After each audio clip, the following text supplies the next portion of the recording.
for the Saturday night Occult Insomniac live stream. And as I usually start all my live streams off, I'm making sure it's actually working. Let's see.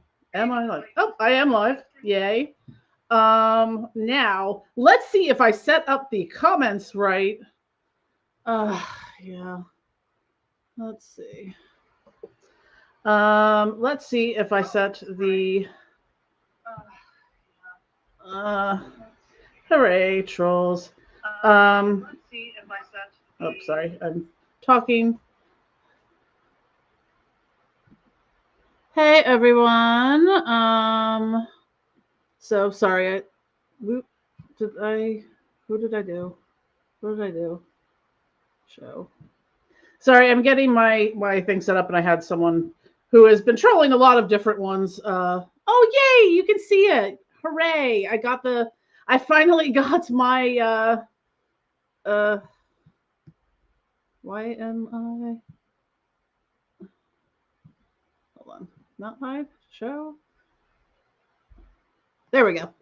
Yes, I finally got it set up so I don't have to watch. I use Restream, and I don't have to watch on YouTube to see the chat, because I finally figured out the little I had to do to get the chat overlay going. So yeah. Anyways, hello and welcome. I should probably get some moderators at some point in time to take care of trolly people and whatnot, but because they're out there. But I have my phone handy in case I need to block. I mean, I think I can block on here as well. So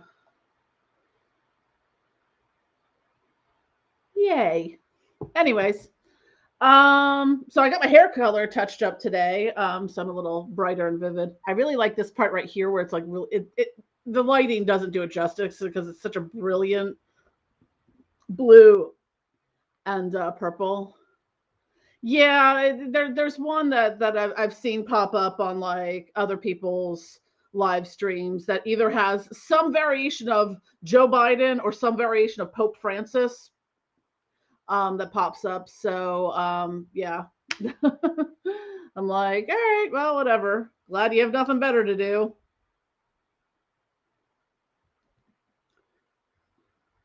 Why is it being weird?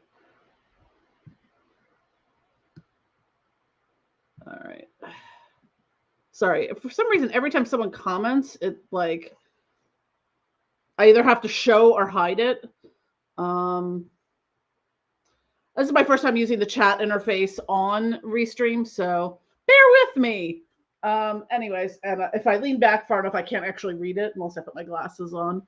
But anyways, so just starting out, I just wanted to give a sneak peek. I was in a whole ass mood yesterday, so sometimes I channel. I don't know what like regular people do who aren't creative when they're in a whole ass mood, and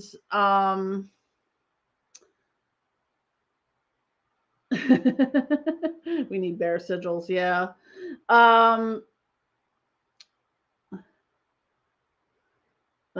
Yeah.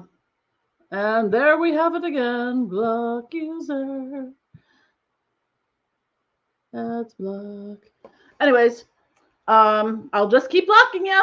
Come back as many times as you want on many accounts, and I'll just keep blocking you because that's why. Anywho,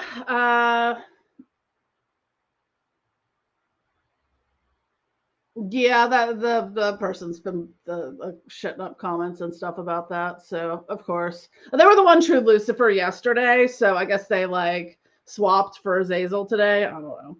Anyways, oh yes. So I was in a whole ass mood yesterday, and I decided to make some new products because I channel a lot of my moods into creating things. And one of my most popular selling ritual oils, which I didn't grab, but I have the new products, is my Return to Sender oil. And a while back, Curtis Joseph was telling me how he like used some put some drops of it in the bath water and just really felt like an amazing lift. And of everything kind of just, that junk just like leaving. So I decided to make some more variations of my return to sender products. So I now have a return to sender spellfire blend. Give it a shake. These are the ones that are the alcohol based. They're good for playing with fire. Don't try this at home, kids. Anyways, so I haven't, I didn't make any new spellfires for like probably the past 2 years because I was having a lot of supply chain issues getting the bottles. So I didn't want to like, add to, the list of things and then just not be able to stock them. So I did make so far a bath salt for return to sender. So it kind of is going to work in the way like an uncrossing bath salt is. So you're taking whatever someone is throwing at you, that negative energy, and you are just getting it back. And especially during Mercury retrograde, highly recommended. It's very minty smelling. So, and I also made a soap for return to sender. I don't know if you can see the label on it. And I don't have them packaged yet, but I also have like a protection spray and an incense blend I'm working on. They're just in progress over there. So those should be hopefully on my website and various platforms within the next day or two. So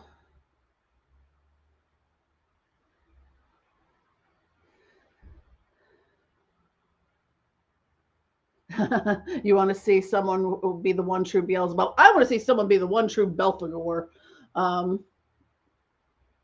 Belphegor is the one who is, if you see pictures of him, I think it's from the Dictionary Infernal, possibly. He's the one that's like kind of like on the shitter. So yeah. So that would be pretty funny. I'm the one true Belphegor. I'm the god of shit. So this is also a very powerful magical weekend. We have Walpurgisnacht, which is starts, I guess, in a couple of, depending where you're at in the world, is April 30th, and then Monday is, well, I guess, does Beltane go more than one day? Beltane is Monday, so Walpurgisnacht kind of holds a special place in my personal kind of workings, because that is when I started my now 3 years ago dedication to Lucifer. I'd already been working with Lilith for maybe a month or so at that time. So that's when I started so Walpurgisnacht is my 3-year anniversary with working with Lucifer. So it's now Walpurgisnacht is something that has origins. I think more from the Germanic and Slavic traditions, and again, around the times of Beltane and Samhain, it's these are when believed to be the veil between the spirit worlds is at its thinnest. So it's a really good time to do a lot of, if you have any divination or channeling or doing any ritual work. So that's one thing. So Walpurgisnacht is named after Saint Walpurga, and I had some notes because I don't know that part of the history very well. So again, Walpurgisnacht is also, like Beltane, associated with fertility, and somehow that got intertwined with the legend of the English nun Walpurga, who came to Germany in the 8th century with the mission of Christianizing the Saxons. And it says she later became an abbess. I guess it's someone in an abbey of the Heidenheim Monastery. So she was celebrated for putting an end to pagan sorcery. After her canonization, the Christians would pray via Walpurga to protect themselves from witchcraft. How this ended up becoming a witchy holiday, I'm not, we'll get there. So, this is associated with the dates overlap with the pagan celebration, which is likely, it can be coincidental, but there's a lot of, Christian holidays that overlap with pagan holidays, because we know how that worked. Like, let's just trick those pagans into celebrating Christian stuff by making holidays on the same day. So,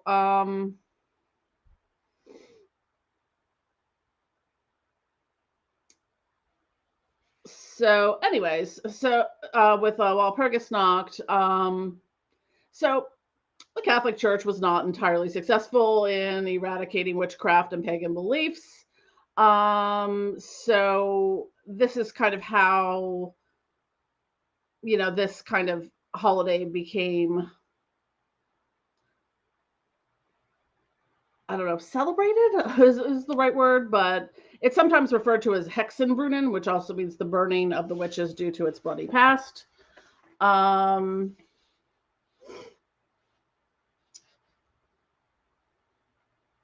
So I guess on the holiday, like historically speaking, it was commonly believed that,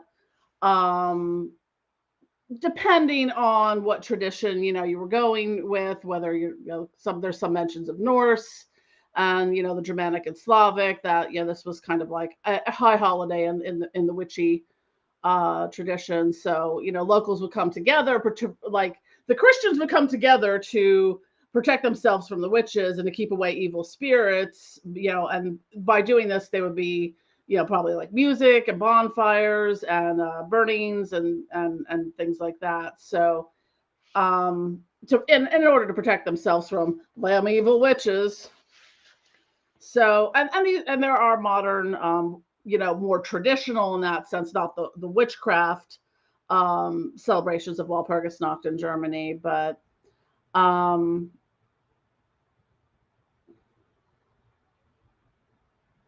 yeah, so it sounds like, Walpurgisnacht kind of is one of those things that existed and then, kind of just sort of like them evil witches, all them witches.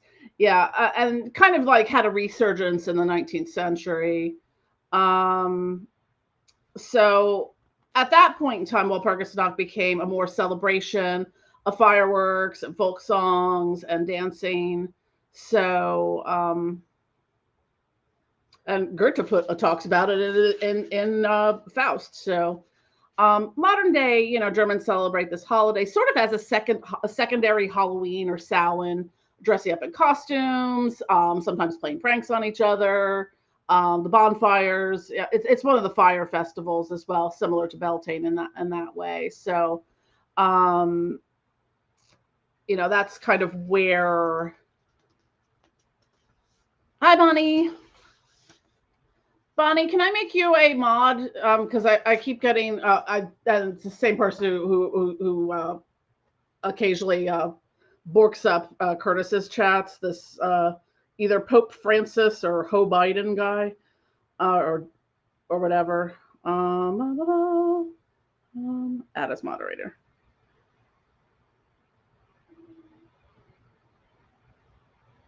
Okay, I think I added you as moderator. Whether you like it or not. So anyways, we're just talking a little bit about Walpurgisnacht.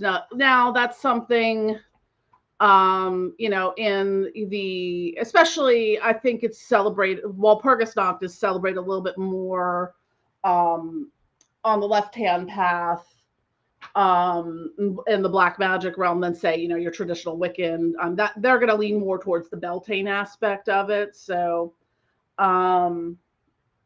yeah, so happy almost Walpurgisnacht, everyone. I like I said, it's one of my favorite holidays, and since that marked my dedication to working with Lucifer in the year 2020. So, and then Beltane is one of the pagan Sabbats. That's May 1st. It's associated with fertility and sexuality, and in that sort of the wheel of the year. It's now you're planting the crops and germinating them and things like that. But I don't celebrate a lot of the pagan Sabbats in the traditional sense of, here's what you do on Beltane or Ostara or whatever. So I'll do something on them, but I usually do my own things. Or like on Beltane, like I would say for Beltane, since it's associated with like the fertility goddess aspect, working with that, like I would work with, say, Lilith or Astarte in that sense, or Aphrodite or Venus, goddesses of love, and fertility and things like that. So those are the types of entities that I would work with on Beltane. Now, am I doing the traditional Beltane stuff that, modern, traditional witches or neo-pagans or Wiccans do? Probably not, but I do my own thing. Yeah. I think I was talking about that on one of it is what Christianity did to the European pagan religions. Now my the majority of my family lineage is Slavic, so we're Ukrainian, Polish, Hungarian, Slovakian, Romanian, in that whole Carpathian swath. So what I realized, and I think I can access it. It's probably right behind me somewhere. Where are you?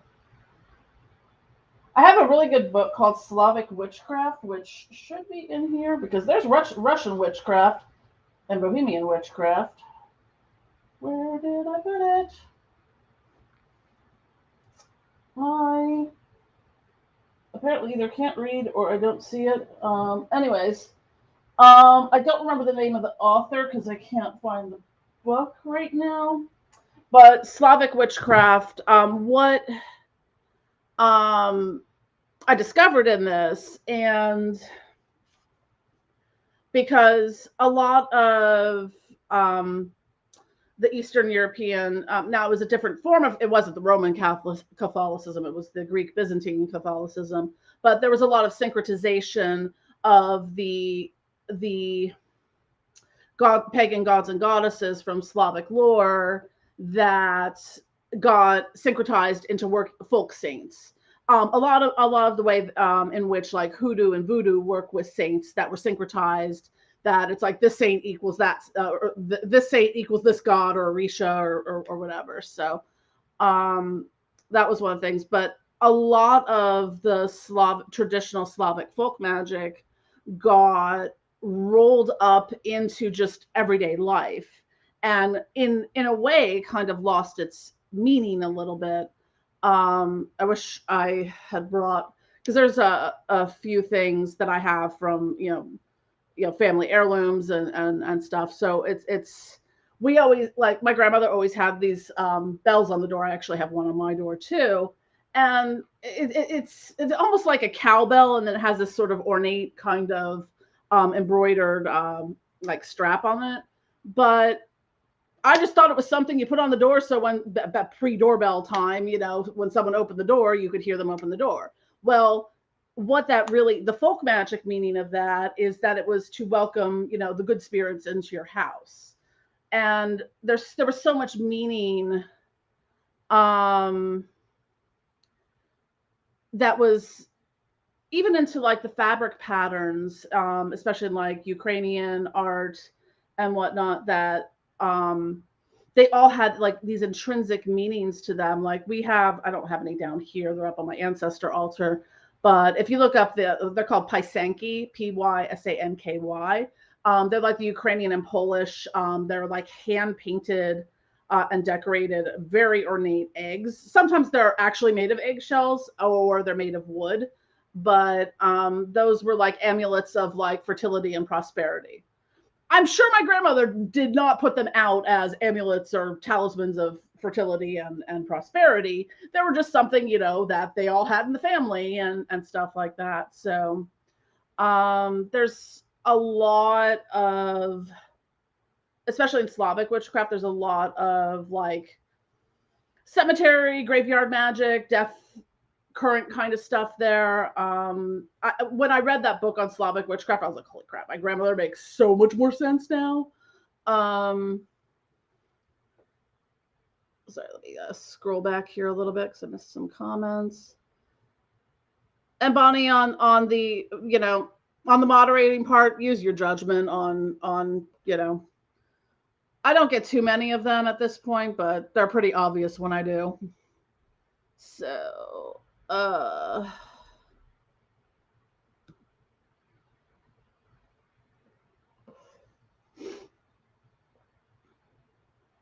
yeah, there's, I have a couple other books. I haven't read all of them yet. I have a book on Russian black magic, and that is The Beliefs and Practices of Heretics and Blasphemers by Natasha Heaven, or Helvin rather, sorry. I don't have my glasses on, and it's like red on black text. I've skimmed through it and read a little bit of it, but this is really going into like Slavic black magic. I really should actually give this one a good read. And a little more run of the, I don't know, the stylistic. This is a little more mainstream, but Bohemian magic, witchcraft and secret spells to electrify your life. I have a feeling this is probably, well, I mean, the person I think from when I skimmed through this is of Slavic descent, but it's sort of,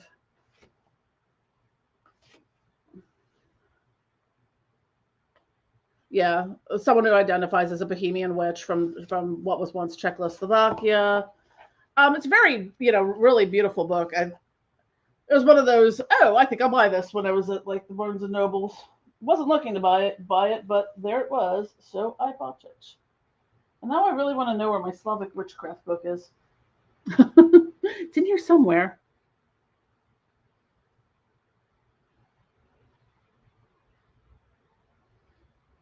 Yes, we are definitely waiting for the one true Lord of the Shits, the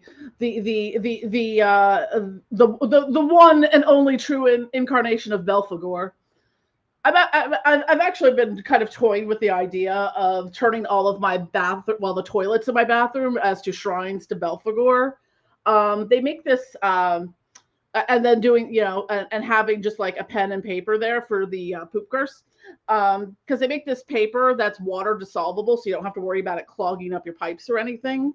So have a little, you know, the sigil of, you know, of Belphegor and a little picture of him on, you know, the one from the Dictionary Infernal, and, you know, just have your little poop curse there. Make a good conversation starter for when you have guests over who are like, what the fuck is this shit, literally. But oh, you have a horseshoe. Yeah, horseshoes are for good luck too. One of the things someone, one of my friends pointed out to me lately, we always, you know, we see the horseshoe facing down like this a lot, and some of them are designed that way. Actually, you're supposed to hang them with the, like, in the U shape with the edges, with the ends of it facing up. Hello to everyone just joining. And yeah, some other thing is how you can find Catholics in the Celtic countries who are cultural druids. I think a lot of places, yeah. Hi, Star Ruby, and everyone who's coming in. Sorry, Eagles, when it comes to hereditary practices as a witch, certain families have certain things. I may branch off into my own practice.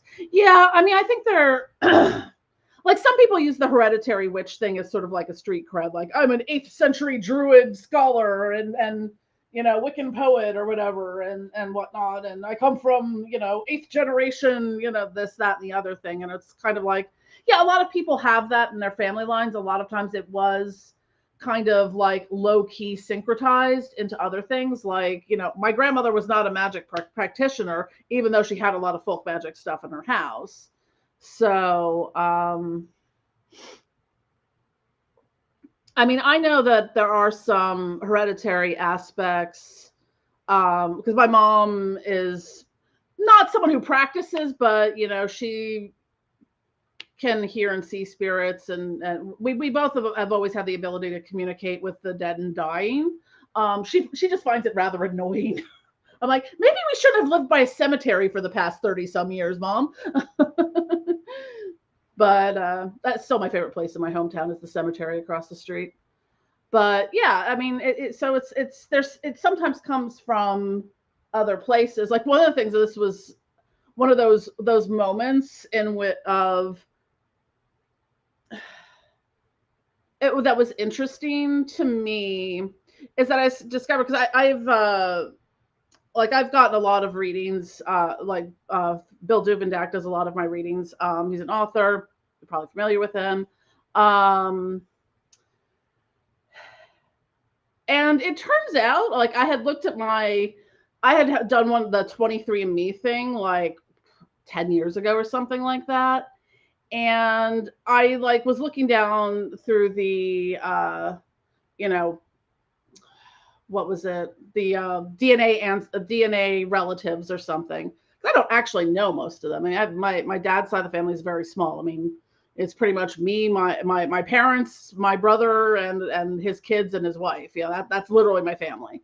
I mean, he has some other cousins and stuff like that. But what's interesting is I found out that there are some Duvendaks that are blood relatives, like really far removed. But because I asked him about it, it was a slightly different spelling, but it was from the same geographical region and stuff like that. So I was like, interesting.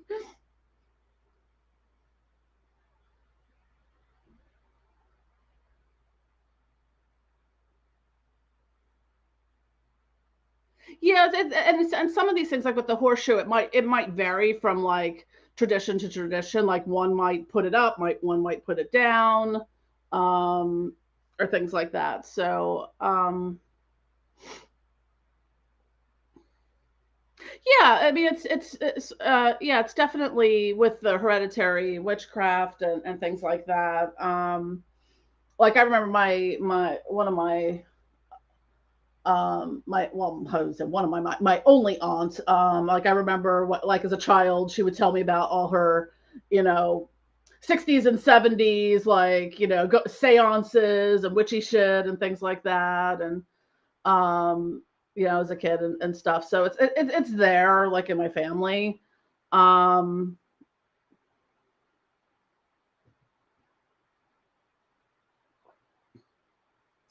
Oh yes, the one true lord of the fried foods, Ukabak.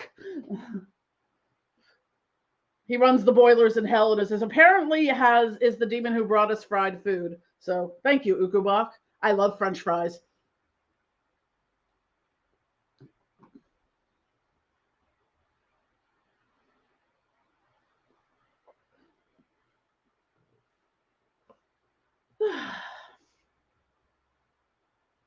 And I completely lost my train of thought there after fried food, because I'm like, French fries. Oh yeah, I was going to eat something before I did my live stream, so now I get to have 2 a.m. dinner again.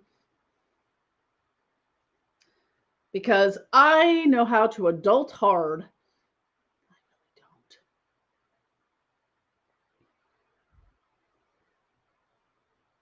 I'm trying to remember what I was talking about, and chocolate. Yeah, it's towards the end of the day when my Adderall and my coffee have started to wear off a little bit, and I come a little more derpy in that sense. Not that I'm going to go to sleep anytime soon, although for absolutely no reason whatsoever, after sleeping really well for like the past week or so, I could not fall asleep last night to save my life. It was very annoying.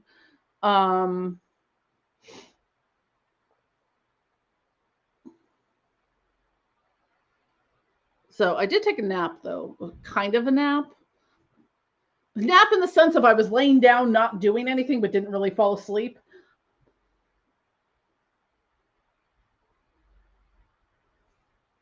But I went downtown. I got my hair done today and stopped at one of the witchy shops and bought some. If you see the glowing the glowing thing here, this is, I don't know how well you can see it. They make light up crystal grids now, so I have like a big rose quartz orb in it and some other stuff. But I picked that up today, and I needed to resupply some candle stuff. and incense cones. I think that's what I bought. And a couple things for Santa Muerte. So we have this really cool, it actually just reopened. There was a fire next door to it last summer. But they have all this like really gorgeous like Mexican art. So I go in there a lot and buy things for Santa Muerte there. So I got her a couple things for her altar because she likes stuff. And I also picked up from the Occult store this like tobacco cologne stuff. It's the commercially produced stuff, like the commercially produced Florida water, Kananga water, and stuff like that.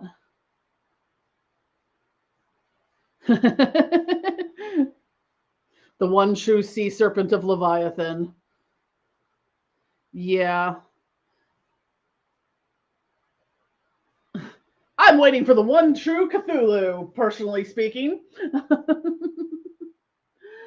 But yeah, I mean, the reason we're talking about this is because the video I just dropped yesterday was about, the people who, the constant array of the, Lucifer's bride, queen of hell, I'm the one true Lucifer, Satan, Samael, and Azazel now apparently tonight, and or we're the chosen ones and whatnot. And what I was talking about it is like, I get that we want to feel special, and I'm not saying that we can't have like parts of like incarnate deities within our incarnation, soul structure, spiritual structure. I don't know how to put it, but it's how many one true Lucifers have you encountered at this point? So it's we can't all be the one true Lucifer. And I'm sure Lucifer wouldn't be trolling people's YouTube videos telling everyone I'm the one true Lucifer.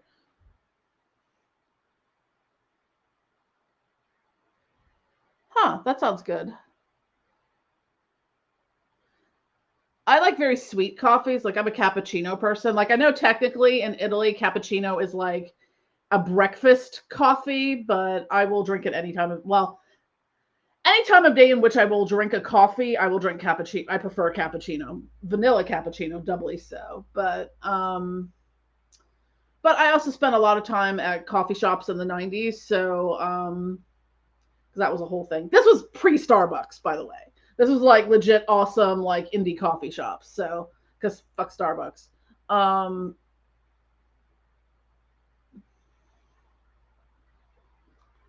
But I don't know. Anyways, somewhere about coffee and Cthulhu, and that would be a really fun name for a podcast. Coffee and Cthulhu.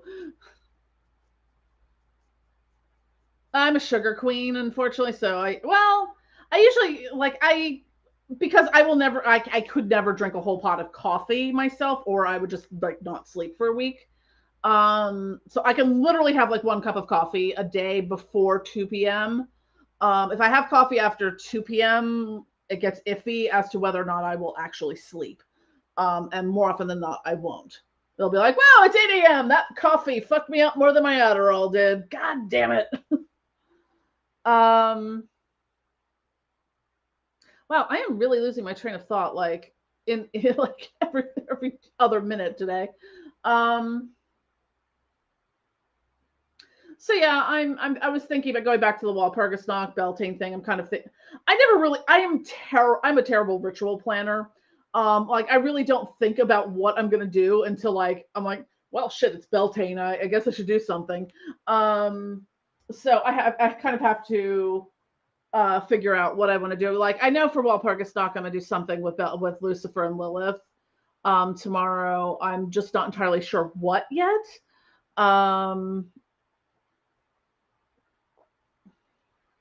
Beltane, I don't know. I'm not sure for Beltane what I'll do. Maybe it'll just be a continuation of Lilith and Lucifer. Maybe it'll be a dark goddess thing. I don't know.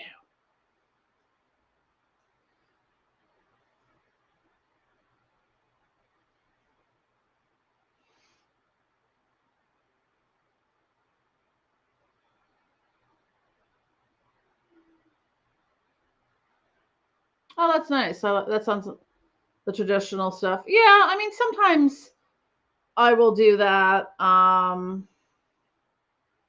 like I'll pick something that is kind of associated with that time. I think probably the pagan holiday that I celebrate the most, a little bit more on the traditional side, is Samhain, but are cats the one true little household gods of WHO? Yes, cats.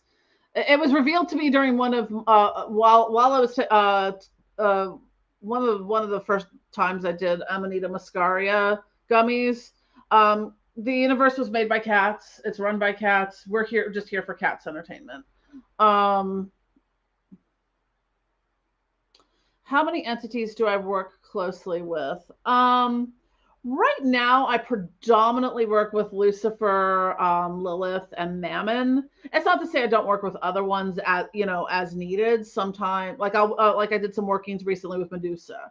So sometimes I will flip around, and sometimes people just show up, or spirits just show up, especially when I'm channeling, or like there's ones I don't work with as much, like Lucifer's Rofacal, but like recently, for some reason, he kind of popped up a few times to impart some wisdom and whatnot. Yeah, I have that too sometimes. Like I'm like, I just took my Adderall and had a coffee. I'm gonna go take a nap, and then right after taking it, Adderall naps are awesome. They're very organized. Moon, what are you doing? Moon, please stop scratching the sofa. Moon likes to do the scaling across like the bottom of the sofa. No, don't. No, no. Leave my iPhone charger alone. I need to cut her nails. She keeps getting stuck to everything. Moon, you come over? Hi. You want to come here? Yeah, I'm sitting in your chair. Oh, Corey's awake. Hi, baby girl. Hi. You okay, Bubba? You coughing? Aw.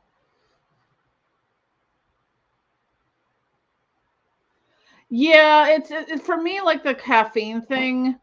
I was actually just talking to someone about it today. Like, I have to have caffeine in my diet. Because like, God, I think it was in 2005, I tried to, for a year, remove caffeine from my diet. And now I assumed that, you with like, detoxing from anything like that, you have the sort of, period of time in which you're going to feel like shit and headaches for a couple weeks after it, and then you're okay. I had awful migraines for a full year, to the point I was, going to the neurologist, getting migraine medication, getting like MRIs of the brain to make sure I wasn't dying. And the migraine medication really didn't work. I would get them for like days on end and like every week. And after that year, I was like, well, this seems to have all have started when I stopped drinking caffeine. And I, sort of inserted some caffeine back into my diet, and I will get the occasional migraine, but not like I did that year. Not migraine to the point where I'm like, hey, I've got a tumor, and I need a brain scan, sort of thing. So like that's one reason I have to have caffeine in my diet. And with like the ADHD stuff, like a lot of times stimulants balance me out more. Like it's not that like Adderall makes me like cracked out, like I just snorted some meth or coke. It just makes me level. It just makes me functional. So, which is what's always funny back in the day when I used to do coke, and I'd be like, I want to take a nap and eat a sandwich. And everyone else would be like, what? Hi, you want to come here, Bubba? You want to come here? Ah, Corey wants to say hello. Say hi, Corey. Hi, Bubby. Ooh. Oh, you okay? There we go. Hi, buddy. Do I need to bring another chair over here for you, Corey, to sit by? Oh, you just want me to scratch your butt? Sorry, he needs butt scritches. Yeah, ADHD is a challenge, especially when you're autistic and ADHD, because they're very different. I mean, it's in the neurodivergence, but they're so, for me at least, they're so opposite, because The autistic side of me is very organized and methodical, loves a good spreadsheet, and loves routine. And then ADHD is just pure chaos a lot of the time. So yeah, Corey's a good boy. Here she is. Oh, what was that, goober? Sometimes if you scratch his butt in the right way, hi buddy, he'll do a somersault for you. He literally puts his head on the floor and rolls over and does like a full somersault. Is the funniest damn thing.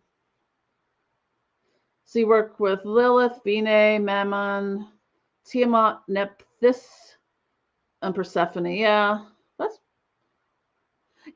like there's always sort of the joke that kind of goes around. They call it's when it comes to working with the demons and the demonic divine and the different pantheons. It's not Pokemon Go. You don't got to catch them all. So it's working with.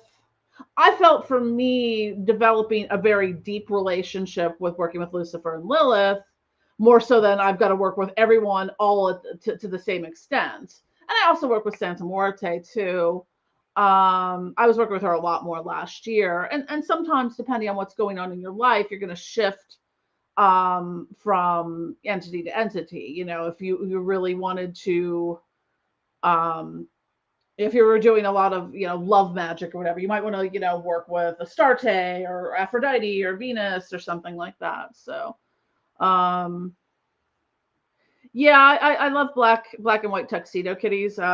Corey's predecessor, Buster, was a little tuxedo kitty. I like orange tabbies, and hi, Bubba. Yes, you're very sweet.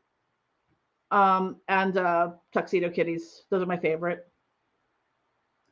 But I've had cats since I was 4, so hi babies, what are you doing? Oh, Papa. Corey does the little stand on his haunches head boop thing. It's very sweet. He keeps coming back. He's like, rub my butt, scratch my butt. Because he's like standing underneath my table that I have the laptop on. So he's a lovey boy. Yes, she is. Yes, she is. He's a sweetie boy. Lakshmi. I haven't worked with Lakshmi before.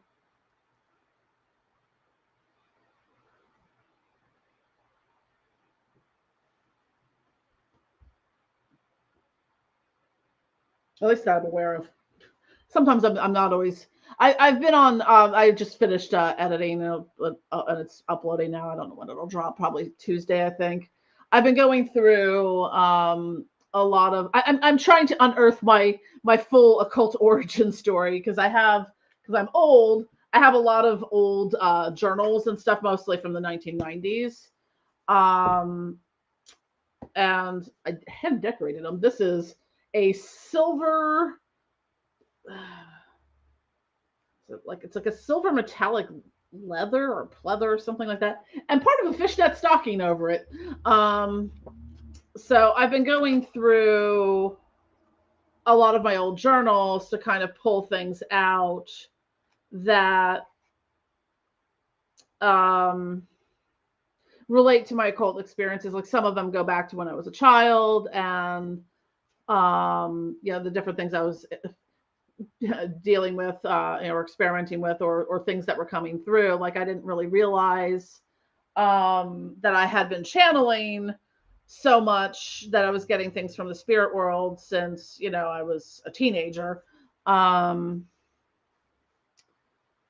Is it okay to call on an entity once just to petition for the something, or do you have to work closely with them?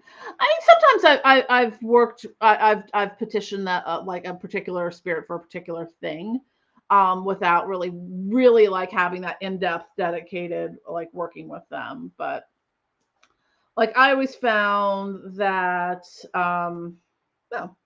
this book apparently has my astrological chart in it from back in the day when I think I still have it. When you had to do your astrological chart manually because the internet didn't exist and you had the only astrological book you'll ever need. And I think it might probably be the only astrological book I own. I might have one on crystals and the zodiac. But yeah, this is how we used to do it. Manually. Back down there. That I've had for a long time. but and didn't lose it. That's always a key thing. Is there's a lot of times as I lose things. Yeah, so you can work with entities, you know, on any level. I mean, some you want to develop deeper. You'll find you want to develop deeper relationships with, or some you just find you vibe with better than others. Like, you know, the video I dropped today about working with Mammon is, you know, I've worked with other wealth daemons before, like Suntalak, a little bit with like Bune and Clownek, Lucifuge Rofakal, but I found that for me, working with Mammon seemed to be that's what really worked for me, in that sense.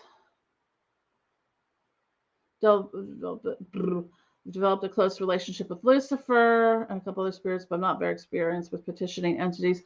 For me, I found working with Lilith, like she sort of was like, you know, it's like if you talk about the demonic gatekeeper, she was the key master. Like for me, working with Lilith, she was just the gateway to like working with everyone else. So like if there's someone I'm not familiar with, I will, like a lot of times, like I will start working with someone through another entity through Lilith.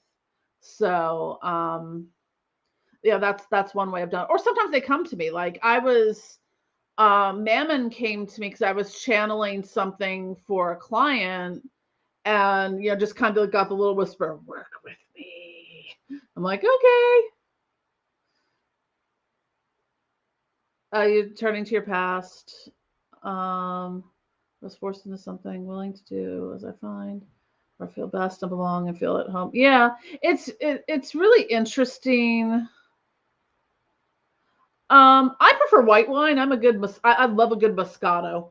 Um, or like Prosecco, like the sparkling kind of stuff. I once had a sparkling Pinot Noir in 2004, and I've never been able to find it anywhere again, but it was fucking amazing. Um, yeah, so I mean, I feel like for me, it's really been a journey of discovery, you know, going into you know, look at these things that I wrote and channeled and stuff about. Um, oh, this is the one, Bonnie. I was telling you about this before. Like, I just happened to open to the page to it. I worked in healthcare. I worked in a hospital for a few years back in like the late '90s, from like I want to say like '97 through like very early 2000, like January 2000. So, but I was talking about this one experience I had. I just happened to open it from 1999. I'll just read it to you because it was about um, this woman. She was very elderly. She was dying, but like she had gone like in an instant from like practically comatose to battling death. And this was the experience that I wrote about it. Eyes wild, feral, toward the corner, eyes fixed, glazed, screaming, "Let me out, let me go." Toward what we could not see, a presence greater than ourselves in the room, filled with flowers, body stiff, writhing. "Good night, goodbye," she said, not to us, but to the death that was battling her that night. I wonder if she awoke in the morning. Death was there in the room, standing uninterested in us. So that was, oh, thank you, Bonnie, for the super chat.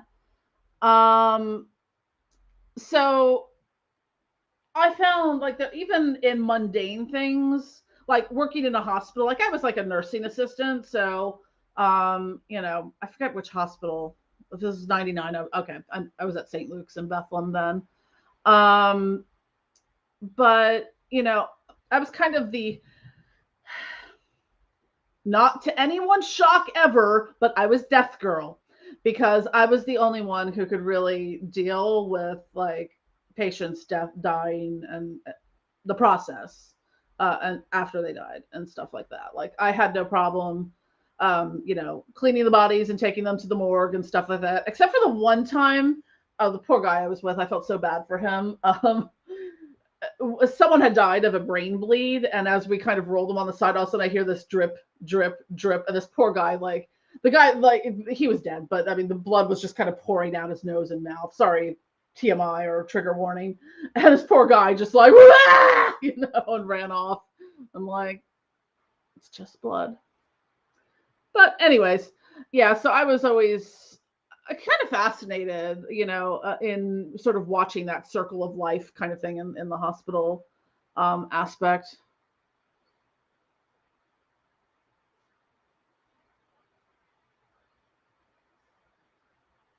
Yeah, I agree with that. Yeah, that there's, you know, sometimes they shift. Like I look back, you know, what I've been discovering, and in the video that I just finished editing, like is like the earliest instances of when Lucifer started coming to me. I just didn't really know it was Lucifer. Like I was able, and what was interesting when I started working with Lucifer, he pointed back to those things, which is kind of why I started going through my gigantic box of crap I wrote.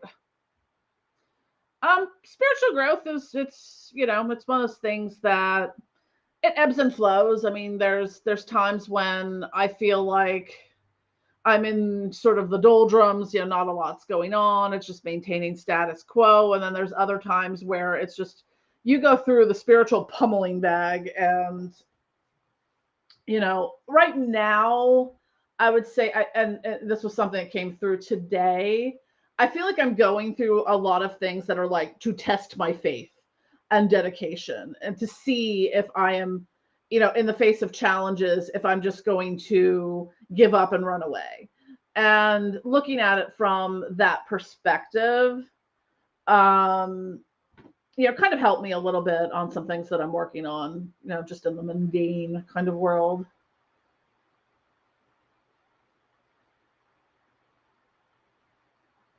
And now I'm like sitting here, I'm like, I should have eaten dinner. I'm really hungry. But I prioritized a nap over dinner. Although technically, I think I had. No, that was lunch. I don't function on a normal like timeline during the day. So my lunch was probably after I got home. So it was probably around 4 p.m.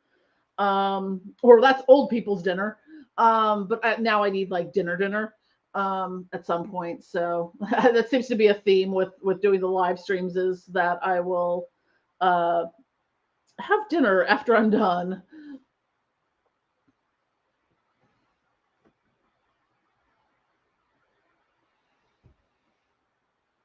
Let's see if I missed any comments. Oh yeah, the other one that I realized that had been coming to me since like I was in high school was Abaddon. Again, didn't know it was Abaddon until much later. There was some connections to some Mesopotamian and Egyptian deities at times that came through, which is interesting because at that time I was more attracted to the Celtic and Norse mythology, but I wasn't really working particularly with any old people dinner. Yeah.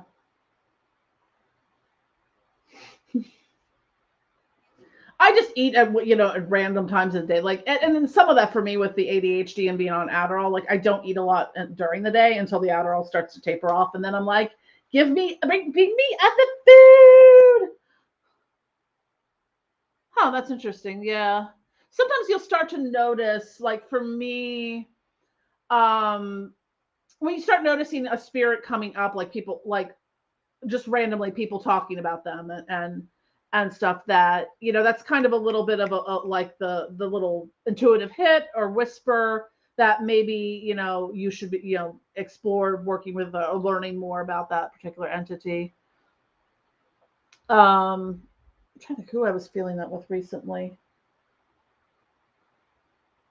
Well, yeah, like recently, you know, after not really having worked with Medusa much for like a couple of years, I would start working with Medusa again. Or like last year, like, you know, like Santa Morte kept coming up and coming up and coming up, and like when I was doing, you know, readings or like Reiki healing for people, like she would keep coming up, and I'm like, all right, well, I'm not going to ignore this. So that's when, yeah, I think I caught that part where Curtis was talking about the Thoth, Toth. Was it Thoth? I would say Thoth, but um, I pronounce things different sometimes than they're supposed to be. So um, I don't know a whole lot about Thoth or Toth, Thoth, Thoth. Um,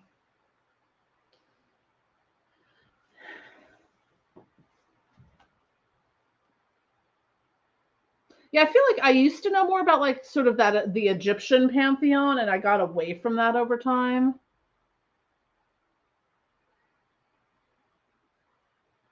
Yeah, yeah. It's sometimes that's the thing. Like Bonnie said, it's paying attention to those things when you're getting these little signs and symbol or things. Like for me, a lot of times, the spirits I work with will speak to me. I don't know. Was it the comment you made? It was on the video I dropped yesterday with the chosen ones and incarnate deities, and I was responding to a comment on it, and about all these people and stuff like that, and randomly Idiot's Rule by Jane's Addiction popped up on my iTunes, and I just started laughing because I was like, well, there you go. It was kind of like, would the one true Lucifer be doing this? No. And then Idiot's Rule came on. I'm like, yeah, okay, Lucifer, I got it. So sometimes for me, thou, thou, um, but yeah. So sometimes, like for me, I'll get like music, little hits of things, will come up in just randomly in like the songs I'm listening to or something on YouTube. Um, So sometimes pay attention to those little things. You might be getting messages that you're not thinking are messages. I remember one time, it was something. I remember Bonnie. I was probably something with one of my exes or whatever, and she's just like, patience, patience. And like every damn time I got in the car, "Patience" by Guns N' Roses would be on like the radio or something, or pop up on YouTube, or pop up in my iTunes or something like that. Like, I haven't listened to the song in years. Why is this all of a sudden popping up for me everywhere? TV shows, whatnot. I'm like, all right, fine, world, I will be patient. Jesus. But yeah, so sometimes it's you're not going to get the literal burning bush kind of, or the booming voice from above, but they're going to speak to you, and it's just kind of paying attention to all those things, because you'll start to recognize the patterns over time and how they're communicating to you.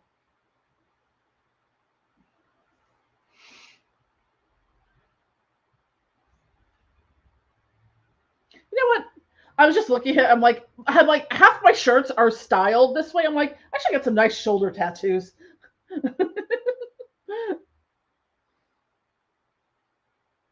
Someday when I, am not dealing with financial fuckery from the crappy ass healthcare system in the United States and the health insurance and whatnot.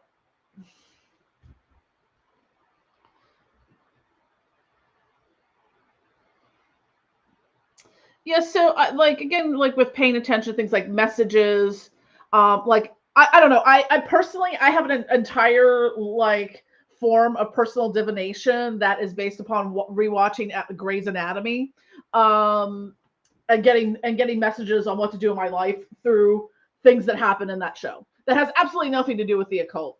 Um, yeah, I agree with that story, Nigel. I'm dealing with that right now.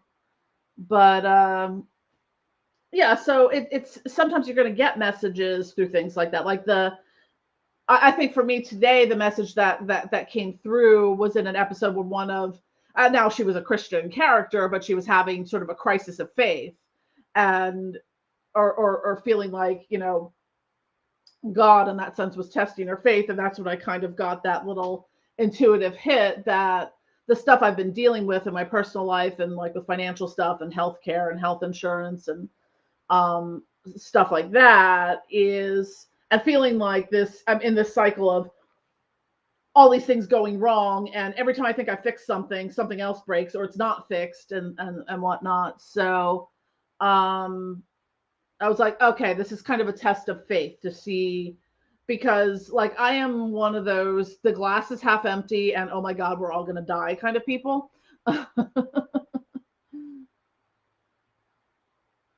Oh yeah, Supernatural is one of my favorite shows.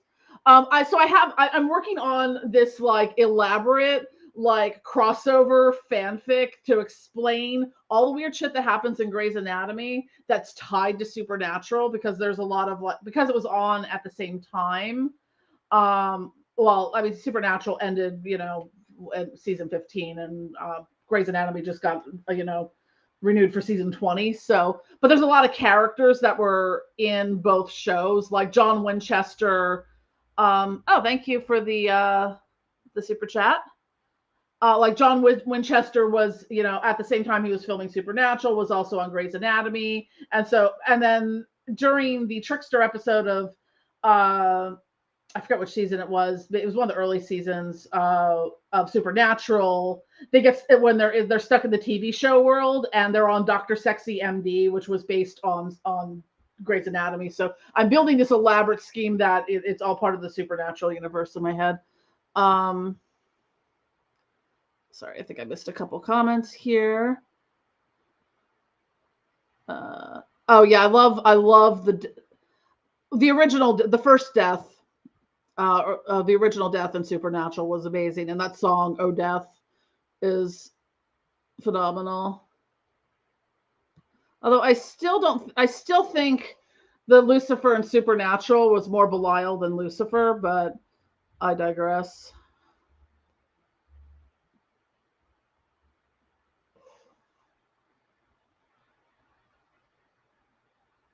Yeah, I've always heard it as Thoth. Like when people talk about the Thoth tarot deck, I've heard it as Thoth. Nice. Yeah, I've been getting a lot of, like, I think every single tarot card reading I've had by multiple people, like the High Priestess comes up for me, a lot of the court cards. Hi, Tesla, and thank you, Lilith, for the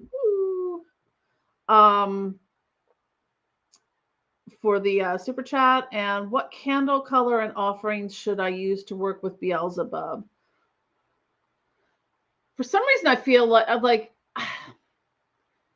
when it comes to like candle colors and what they're used for, I mean, you've got your kind of traditional things, but sometimes like intuitively, like I feel like for me immediately with Beelzebub, I thought of either brown or green candles for that. What kind of offerings? I tend to think of like very earthy offerings. Like I would do like graveyard dirt. What else? Very like sort of like those more musty, earthy smell, like vetiver or patchouli, cedar, things like that I would think would make good offerings for Beelzebub. Yeah, I would definitely go with a brown candle. I would, like a meat offering, like if you wanted to leave that on your altar. I prefer, because I have cats, I don't leave food offerings around unless it's like an apple, because I know they're not going to, at best, they would just, knock it over and bat it around. But like, I don't want them to eat something that's been sitting on my altar for a long period of time, because Corey would do that. He has no shame. He likes the human food. So like for me, when I do food offerings, I do it as like a shared experience with the spirit. So like, when I work with Azazel, like I will have, Azazel tends to like steak and potatoes, and he loves cinnamon mini donuts. So I will kind of have those and consume them so that they can kind of experience it through me. I hope that answers your question. Like I do have, like I have a ritual oil, incense, and a bunch of other spellfire. Ritual oil, spellfire. I have Beelzebub spirit stone. So like something like I use peacock ore or chalcopyrite for Beelzebub. That would be another good offering. There are other correspondences that are associated with Beelzebub.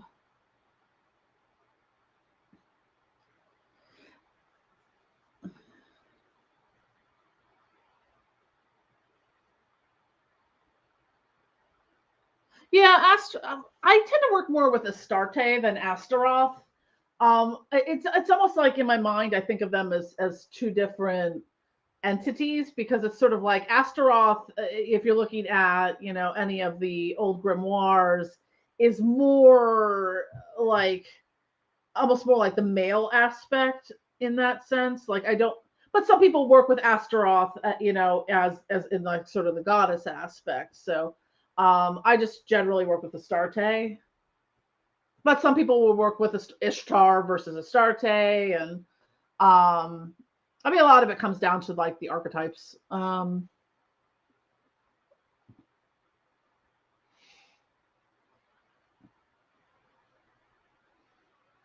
Inanna was the other one I was thinking of.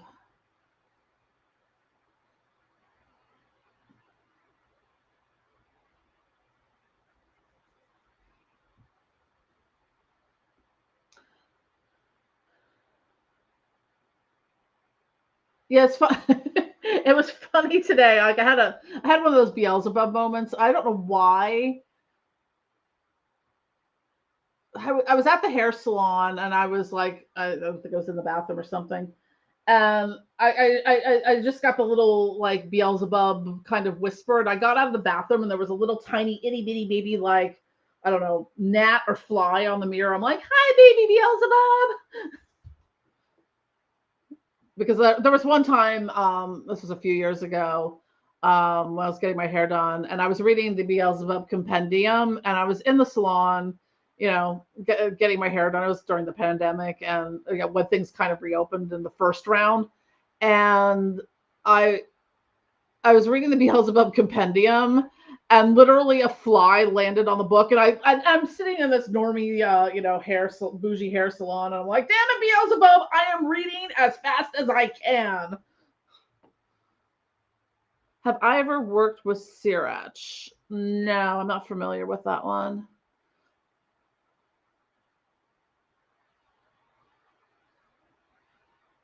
I've worked with aspects of Astaroth.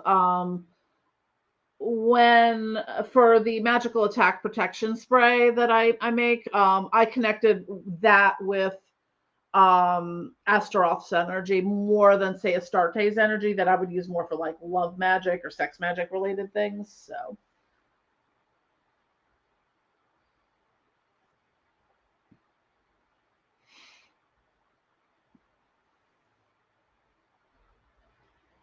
I may actually connect again with Astaroth for, as I mentioned earlier, I was making some new return to sender products, and I'm making a return to sender sort of protection spray, like I did for the like mirror warding spray, the magical attack one, the vampiric energy protection one, and the invisibility cloak.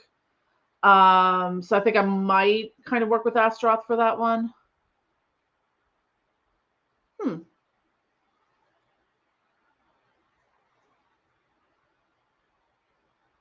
I have to say, I did use some of the Return to Sender bath salt in my tub earlier this week, or earlier today, rather. Sorry. This will be on the website soon. Because one of the things I did this week, I had a shamanic sound healing session done for me.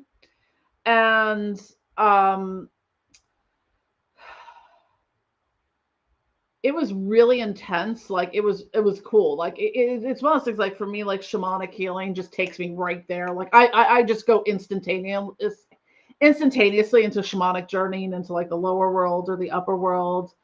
And so the person that was doing this for me, because they were using all sorts of like drums and rattles and chimes and singing bowls and things like that in that healing.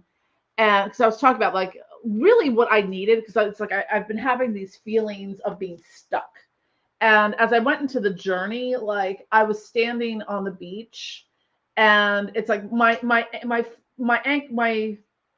feet were buried in the sand, like up to my ankles, and the water kept running, kind of from the ocean or the sea or whatever, kept kind of washing in and washing out. And that was kind of like the first part of it. And the second part is that the spirits of, the lower world were sort of trying to dig my feet out from being stuck in the sand. But it's like they were like, imagine if like roots came up from the earth, but they had like hands and fingers that were just holding me there in place. But in the healing that she did, not only with the sound healing, but going in on the shamanic journey, and working with her power animals, and also mine were there as well as my spirit guides, who just kind of, because it was very water themed. And so I went through this process. She had her power animals work on me. So it went through this process of what they call a shamanic dismemberment and rememberment. So it's literally kind of tearing your energetic body apart and then putting it back together. Because I was wondering why during this process, I'm like, why am I feel like I'm being torn apart? I'm in so much pain. Shouldn't I not? And like after we talked, I'm like, oh, okay. But a lot of what I'm supposed to do is connect with water, and to like, like when I shower, take a bath, wash my hands, it's like washing away those things that no longer serve me. So I really felt that very intensely when I used the, return to sender bath salts today.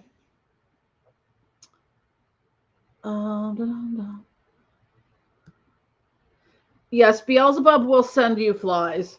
There's been one buzzing around my house randomly. I'm like, what is it, Beelzebub?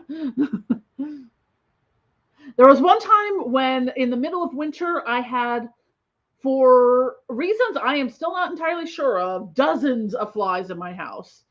I was like, what is going on? Oh, okay. No, that would make sense that he would send his flies to check in on you. Like sometimes for me, like when I'm getting like a fly, when there's just a random fly in my house, like I feel like it's kind of like he's like, hey, pay attention to something, pay attention. But yeah, I've worked with Beelzebub in my astral temple too.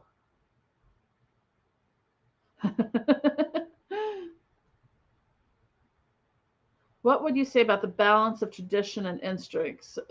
So books give you advice. How do you make sure you are incorporating authenticity? I find it to be like, the books give you a good framework and education, but it's also someone else's experience and their gnosis and their rituals and their spells.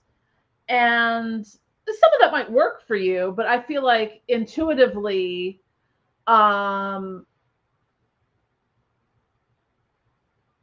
going with what works for you in that circumstance. Like, I don't know what Beelzebub's candle colors might be entirely different. They might be orange and purple, but I feel drawn to brown and green when I think of Beelzebub.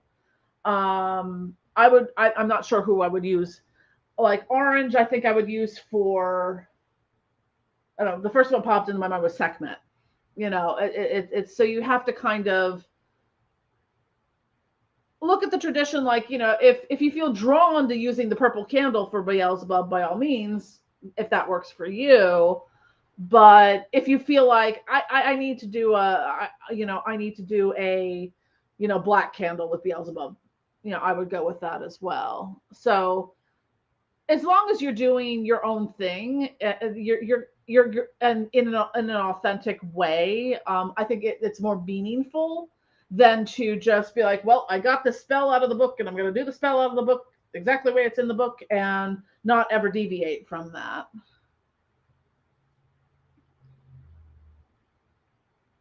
Yeah, Beelzebub, as far as like the historical stuff goes, I mean, you've got the stuff from the grimoires. There's some when you get into like the biblical lore of like the fallen angels, there's some there. There's also sort of, you'll see more if you're going into the more biblical mythology aspect of Beelzebub, like Baal and Beelzebub, kind of the names almost combined as one. Like sometimes, like you'll see Berith as something, or Balberith. So there are some incongruent things, but I tend to think of Beelzebub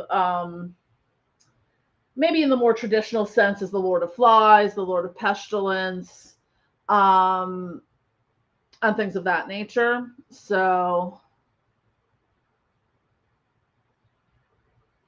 do I create personal sigils to repeat the connection with demons? I mean, sometimes I do, or sometimes, like there's different, like sometimes you'll see multiple sigils for the same entity, and I did a video on that a couple weeks ago. Again, it's a matter of feeling like if you're really drawn to a particular sigil, more so than the other, I would go working with it. If you feel more like you want to channel your own sigil, that is fine as well. It might just be, it comes down to your personal preference of what you like. Like I know some people that just channel all their sigils, and that's what they do. Do you ever evoke both in your astral temple and in the physical world at the same time? I have done a sort of one thing leads to another, where I've done something in the physical realm and then got, knocked down into the astral realm as part of that journey. Like, I think it's dropping tomorrow. Some of the recent stuff I worked with Lucifer. So on April 20th, because that was the new moon, the solar eclipse, it was a very, planetary magic powerful day, or astrologically powerful day to do ritual and spell work. So I'd done some work with Mammon, which I talked about in the video that dropped today. And I'd also done some work with Lucifer. And like I started to work with Lucifer kind of in the physical, and then it just went straight into the astral. So sometimes you're going to find that there's going to be kind of a little bit of like overlap in either ways, or there's times I've been in the astral, gotten like, puppet stringed out of it, and, stumbled into doing a ritual in the physical realm.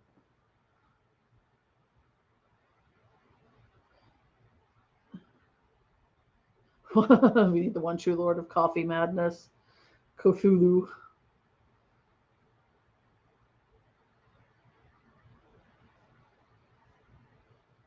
I find my opinion has changed on bugs a little bit more working with Beelzebub, except for slugs. I hate them. Pour salt on them. I hope they all die. I don't like slugs.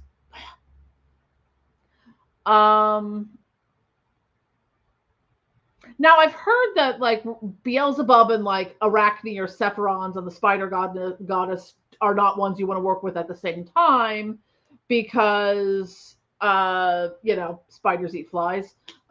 So I don't know if that is, I don't know how much veracity there is in that, but I've heard that. Purchased a bone steak offering, but should I offer it cooked or raw? I've cleaned chicken bones as well. I think the bone offerings sound good. I mean, if you're, I think it would just depend on, if you're doing it raw. I know some people have done like the like a steak offering like that to Beelzebub, but they've had it outside of their house. Just so you're not ending up with like maggots and flies and shit infestations inside your house, for practical purposes. But if it's something like I mentioned, like if you want to cook a steak and sort of eat it in union with Beelzebub as an offering during the ritual, that would be another way to approach it. Paimon kind of is one of those ones that just kind of randomly shows up for me sometimes. I recently, oh God, what was it? I actually just found a note about it earlier. I had fallen behind. I think I jot down like ideas for videos on little pieces of paper, and I found one that like fell behind a bookshelf, and in it was something about something that Paimon had imparted to me with recently this year was that he was talking about how we all have our personal pantheons of daemons, and that has to do like when you read um the like Goetia, and I just completely, oh yes, when you read like the Goetia and things like that, like the, they talk, when they talk about these different entities, they're like, and so commands 36 legions of demons. Well, with it, like, and I was like, what is the unit count on a legion? Apparently it's like 6,666. So apparently if you have a 36 legions of 6,666 demons each. It's a lot of demons. So, of that, he was saying that we kind of have our personal pantheon of sort of helper demons in our lives. It might not necessarily be like, the big guns or something, but otherwise, yeah, Paimon, it just will kind of randomly show up. When I was working on the product line, no, Paimon came in and showed up and requested a product line when I was making the ones for like, Belial and Lucifer and Beelzebub and all that. Paimon was like, I too would like a product line. Thank you. Please and thank you. I was like, okay. It was funny because as I was making something, well, I forget what I was making. It may have been like the spellfire or the incense. And I was like, I feel like this is missing something. It needs something else. And, because I had researched a little bit about, the correspondences and, what I felt like intuitively to put in there for Paimon. And all I just get is this little kind of whisper. It's like, well, only the expensive stuff. I am a king, So I had to put the expensive stuff in there. I think it ended up being like White Lotus and Palo Santo or something.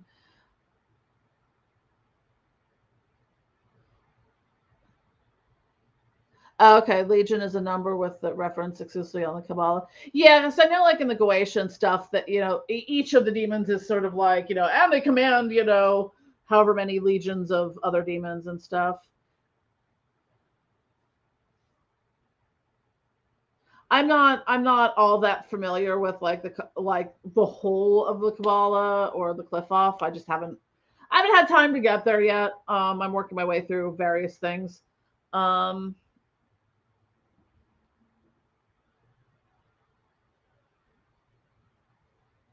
because when it comes to the occult, there's a lot of different aspects to explore. I mean, not only you have like all the world's, cultures, civilizations, mythologies, traditions, all the various witchcraft traditions, and then, you kind of break it out from there. And it's a lot. Yeah, I'm a fan of all the lotuses. Blue Lotus, I think, is my favorite. But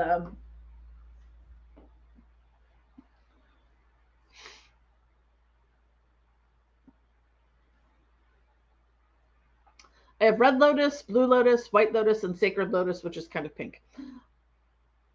And Lotus is not cheap.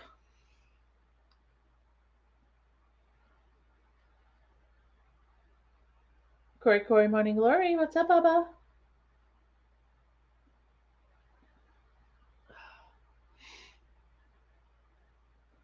What time is it? It's 11:25 here on the East Coast. Oh, hi, Corey. What's up, Bobby?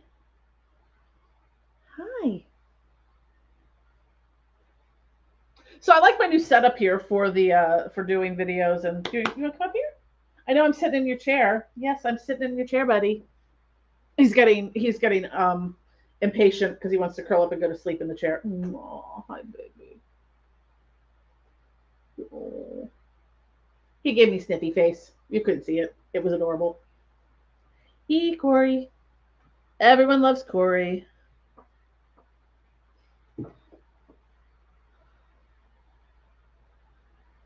We're raised in education of design. Yeah, I agree with that. Like, I am someone that, like, and it might be something that's generational too. Like, I was just kind of raised to question things, question everything, and that's kind of how I spent a lot of time being maybe in trouble or being the pissant in class when I was in Catholic school, because I'm like, well, why? So why? If murder is wrong, how comes it's okay to fight wars? Oh, Corey, buddy. Or how, if murder is wrong, then explain to me the Inquisition and burning witches at the stake. So, yeah. Or how did God get to be God?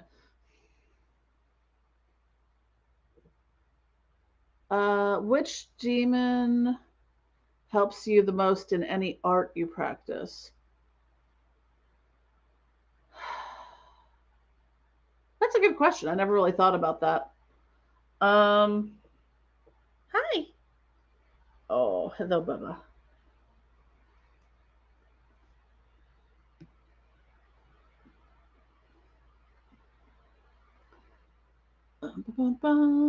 Yeah, I mean, I definitely do think that people need to question things more and,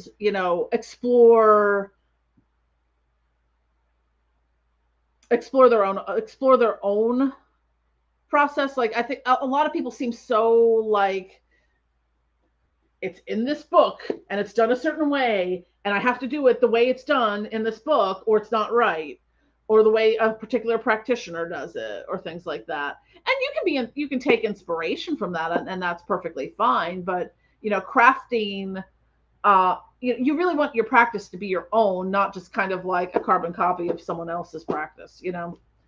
Um Statement helps you practice the most. I have to think about that. I haven't really.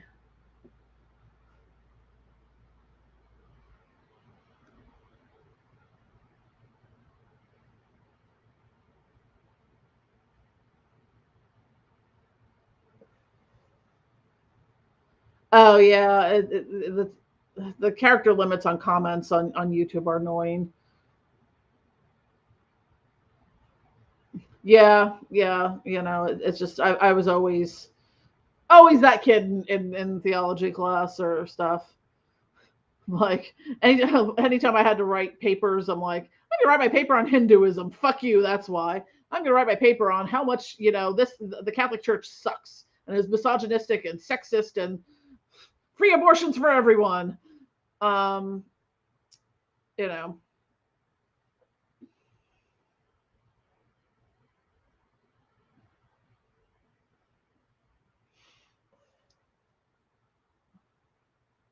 yeah. I mean, it's a matter of, like, I like to learn as much as I can, and then sort of distill down from there what becomes part of my practice. Because you pick up a book written by anyone that's got their spells and rituals and their gnosis and things in it, and some of it's going to be relatable and some of it's not, and then there's some that's just complete bullshit.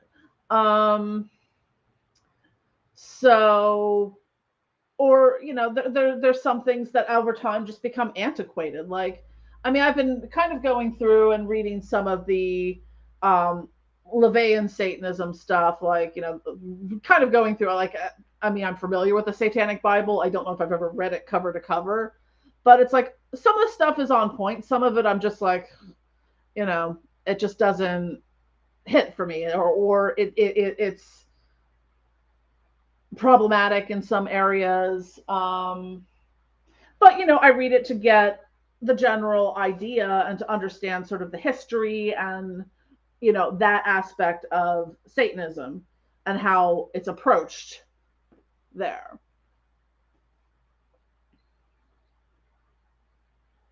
Yeah, I mean, it really is a matter of cue the cue the Levian organ playing. Yeah, I can hear it in my head. Um, yeah, and it's sort of like at the time I can appreciate Anton Zander LaVey and the Church of Satan bringing theatrical Satanism into the modern, cultural milieu, much in the same way that the Satanic Temple has, just in a non-theistic kind of way. But there are people who are part of the Satanic Temple who are, people like me, or more on the theistic side, or occult practitioners and stuff like that. So, it's just kind of learning, these different, philosophies of surrounding, say, Satanism or Luciferianism or anything within the occult rubric. But taking from that what works for me, am I going to do, I'm reading the Satanic Bible. Am I going to do the rituals in the Satanic Bible the way they were written by Anton Zander? Probably not. I mean, there's a lot, like the Black Mass kind of thing gets, thrown around through, all the different, black magic, satanic, Luciferian organizations and stuff like, or factions or whatnot. But do I need to feel like I need to do a Black Mass in the sense of how it was written in a book?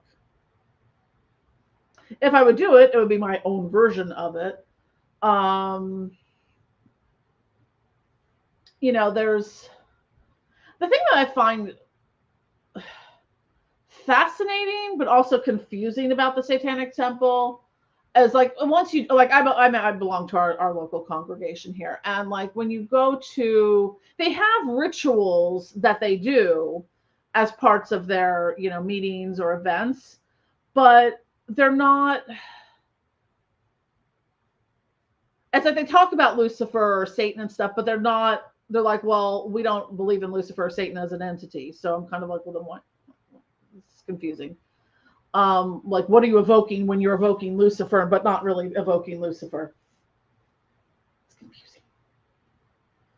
But, to each their own. It's like one of the ones I went to was an unbaptism. It was very different than other types of unbaptisms that I've seen or been made aware of, by other practitioners. But I think that's something that for each individual person, an unbaptism could be, and should be, highly individual based on your, upbringing. Yeah, I mean, they evoke him as a symbol. I get that, but it's also just a little mind-boggling too at the same time. Yeah, there was so much hypocrisy in Christianity that I just was like, yeah, no. I mean, a large part of it for me was I had two friends commit suicide when I was 16, and both were being horribly abused by their families, both physically and sexually and stuff like that. And it was like, the consolation from the priest was like, well, their suffering is over, but they're suicide is a mortal sin, so they're in hell.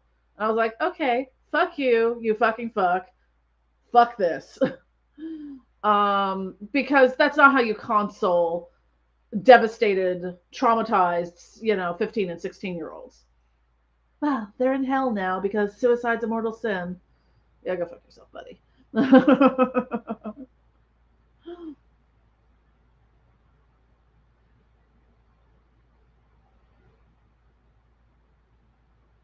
Yeah, I've been thinking about, like, there was something that came through recently because I woke up the other day and just wrote unbaptism on something. I don't know if I'm supposed to make something or do something. Like, I get, like, for me, a lot of times I get a lot of spiritual downloads that turn into like products.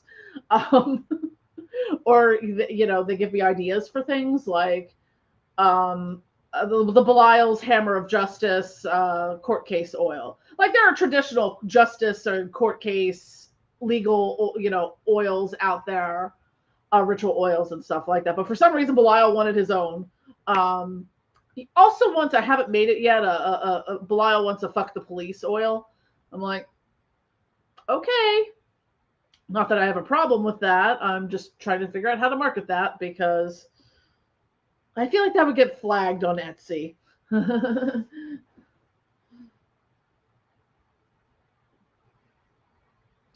So yeah, I mean, a lot of times I get downloads for things like that, or different products, or different rituals, or different, just with the gnosis and um,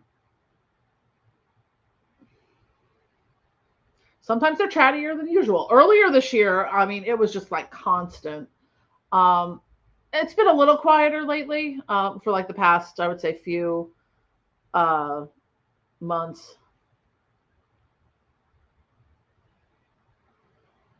The Lilith, the police. Well, yeah, I would say Lilith, the Lilith, the incels, or misogynists. But yeah. Hi, Bobby. What's up? I know I'm sitting in your. Corey is very sad that I am sitting in his chair. It's his chair or Moon's chair. They alternate. They have a schedule. I'm not privy to it. Hi, buddy. I mean, you could come up here and sit here. I can scooch over a little bit. You can come up here. Oh, Bobby. Hi, buddy. Oh, you want your butt scratched again? I am Corey's emotional support human.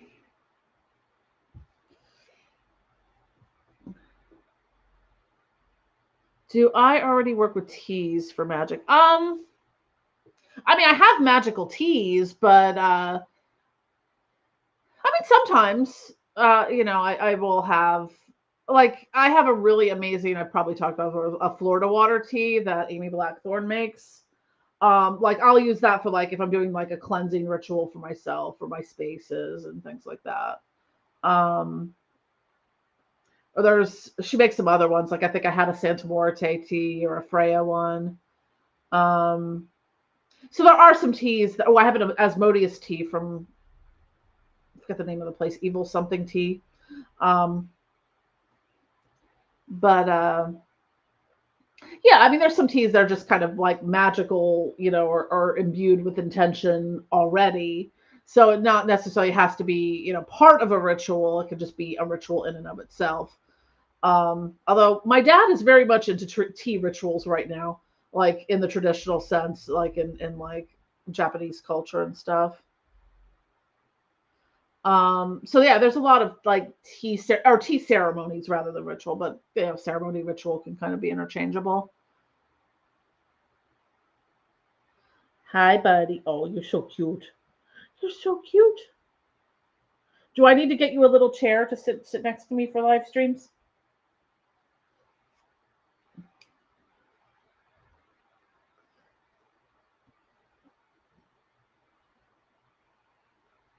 Hi, buddy. I love you. He's being very. All right, let's see. Do you want to sit here, buddy?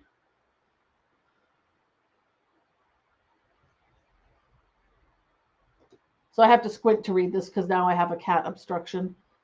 Hi, Echo. I suppose I could put my glasses on. And maybe, hi, buddy. There we go. Yeah, Corey needs love. An ear scritches, apparently. Hi, buddy. Thank you for hitting me in the face with your tail. You gonna sit down? No, you're gonna beat me with your tail? Hi. Oh, I'm sorry, buddy. Oh, thank you for the super chat.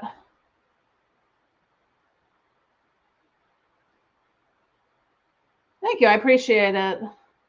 Yeah, the community with the left hand path, has really kind of been. It was much stronger at one point in time, and while say what you will about Become a Living God, a lot of the. I feel like there was a lot within the drama spiral and their deplatforming that kind of broke up the community in a lot of ways because there ended up being a lot of rivalries and a lot of, you know, you can be friends with this person, you can't be friends with this person because I don't like this person, kind of thing. And what, where there was a lot more, kind of unified, I guess, or collaborative community, where now it's just kind of, you've got kind of isolated pockets of people doing things at this point. He finally sat down, kind of. You might see his tail swishing in the corner.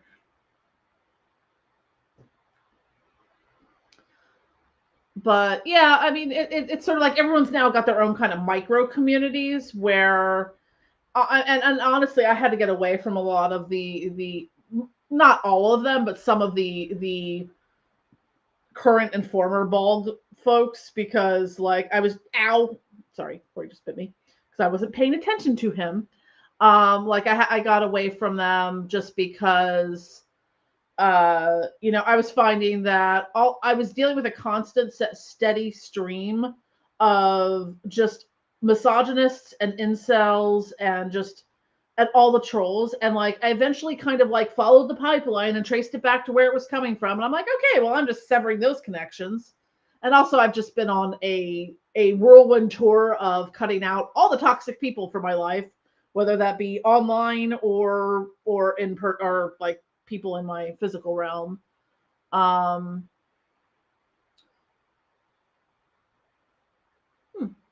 Okay.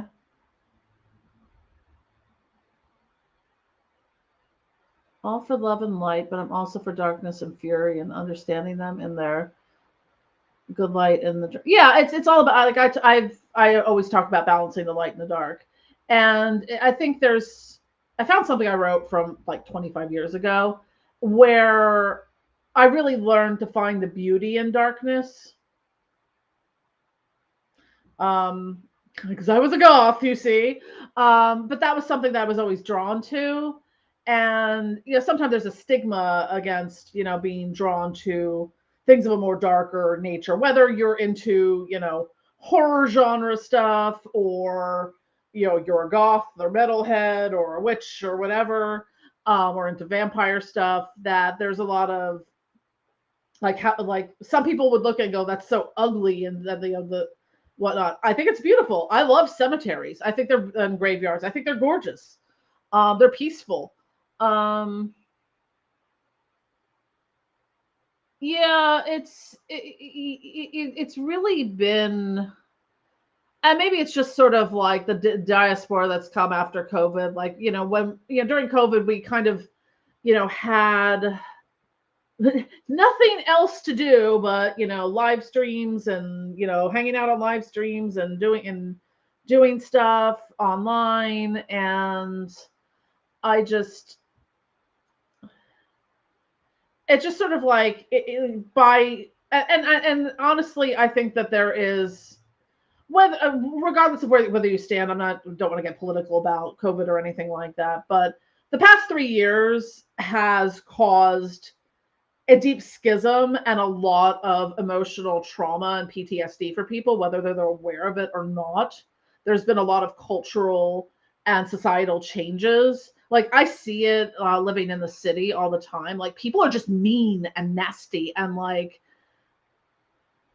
just awful. Like, I don't like to leave the house sometimes. I'm like, sure, quarantine's over, but Jesus Christ, I don't want to go the fuck out there with those people. But because we're not, people aren't processing all the things we've endured and how the universe has changed over the past 3 years. This is not the world I grew up in. So that's part of it. And I think that is fed into a lot of the drama in the occult scene on the left-hand path and whatnot. So I was a goth, you see. Let me introduce you to Cthulhu.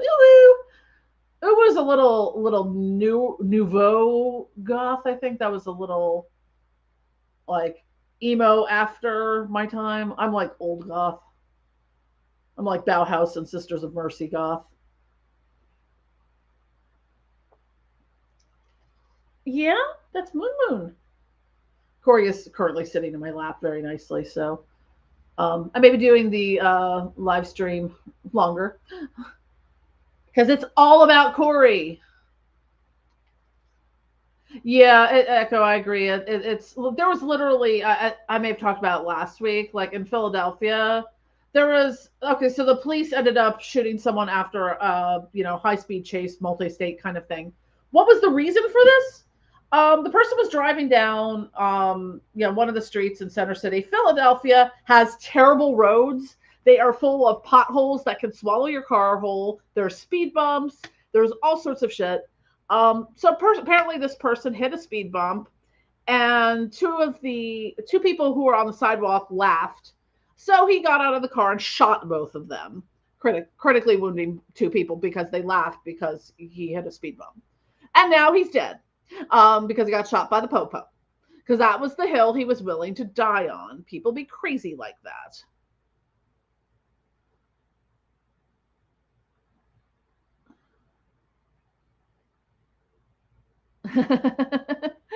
Yeah, I guess it is pretty late in the UK. I'm on the East Coast in Pennsylvania. Yeah, I've been getting a lot of. It's interesting because with the timing of this, I've been getting a lot of international folks in. Yeah, I spent a fair amount of time in the UK when it was my ex-husband's father was from there. His grandmother lived there until she passed in 2010. But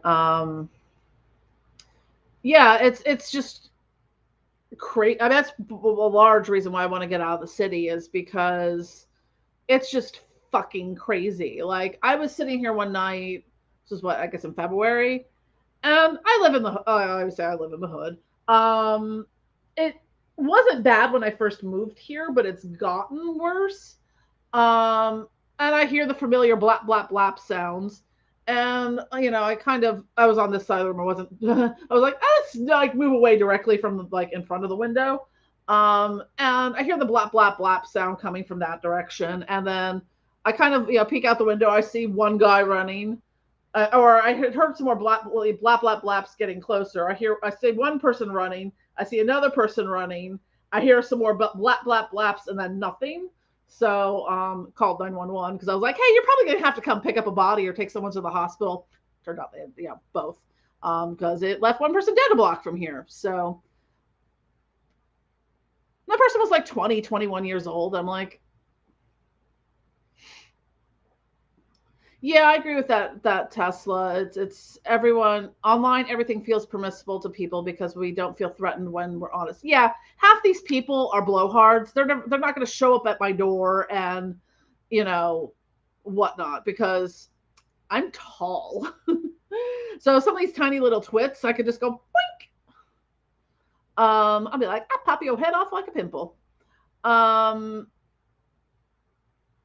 But yeah, it's because you're in the veil of being online. These people would probably never say the same things to you to your face because they'd be too chicken shit to do it. It's just the 1 in a million people person that you have to watch out for that will show up on your doorstep and on a live view.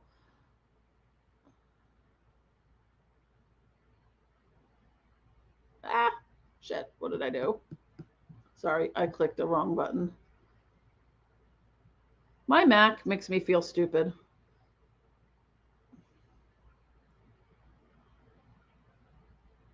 Okay. Yeah, I've done that too, Shade, where you light a candle.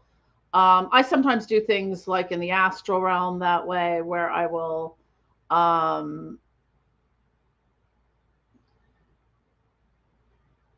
kind of open a dialogue, be like, hi, so and so, it's lovely to meet you. Because sometimes I have to channel, entities I don't work with regularly for clients. So, yeah, blowhards, yeah. Um,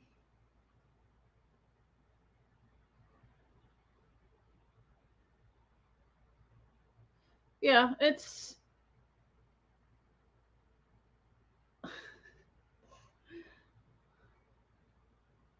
Wales is lovely. I've been there before. My ex husband's family is from Bristol, which was not far from uh, Wales. I'd always take the Swansea line from London into Bristol. But the Chepstow, Cardiff, and Tintern Abbey is fucking, oh my God, that place is amazing. The energy there is really intense. Um, yeah, I've been to Stonehenge before. Yeah, it's kind of in the middle of nowhere. I mean, it's close to not Bath. I mean, it's oh God. I mean, it's been a while since. I mean, we're talking about probably about 20 years. What's the town? About really cool socks there. I'm trying to remember the name of the town. That the city that's the closest, or probably town. That's closest to Stonehenge, and I'm blanking on it. Um,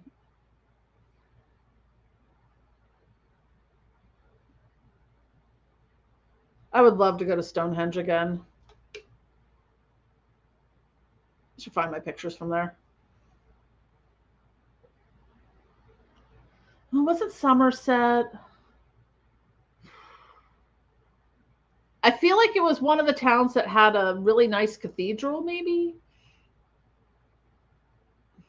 I'm trying to remember. Oh, now I want. Okay, I actually like British food. I would kill right now for some Cornish pasties, some jam tarts, and proper English Mars bars, and perhaps an Alco Pop, because I'm that person.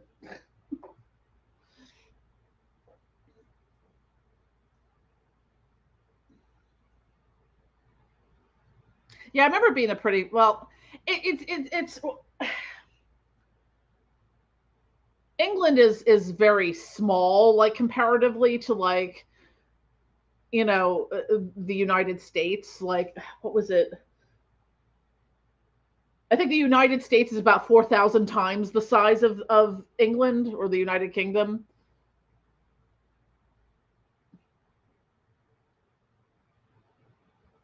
Yeah, that makes sense.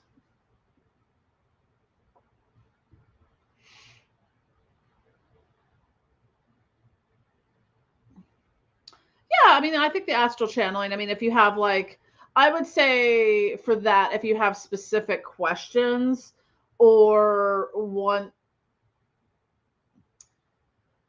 specific questions or you want something or pertaining to a particular entity, that usually gives a good starting place for that.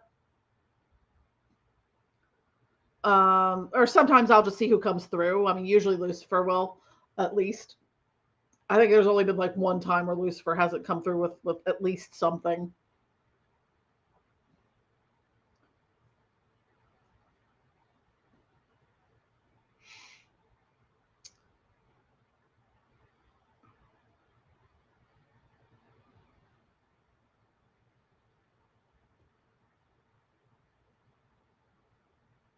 Yeah, Wales is tiny. There's what is it like? There's like I think it's because was it the Severn River that goes that sort of disconnects Wales from England in a way, but there's only like 7 roads and bridges in and out of Wales into England proper.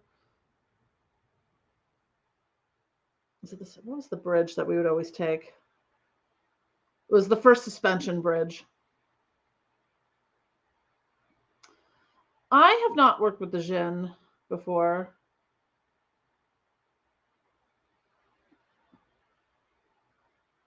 I really like Wales. It's just so beautiful.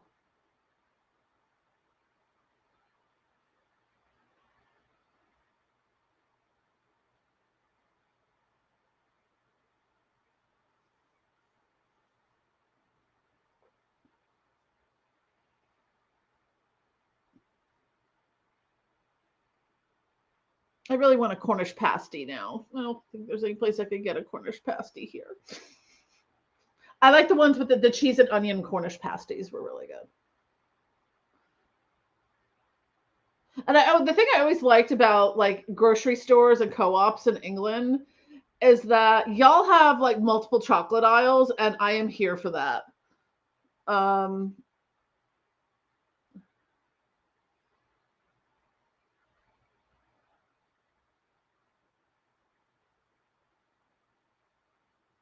Yeah, I agree with that shade that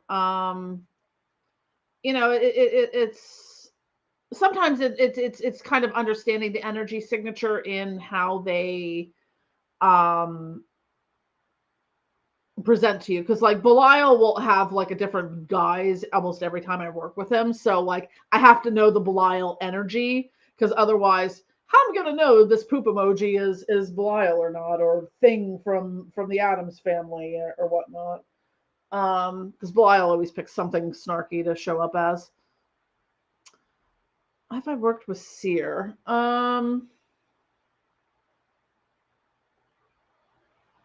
Very minimally. I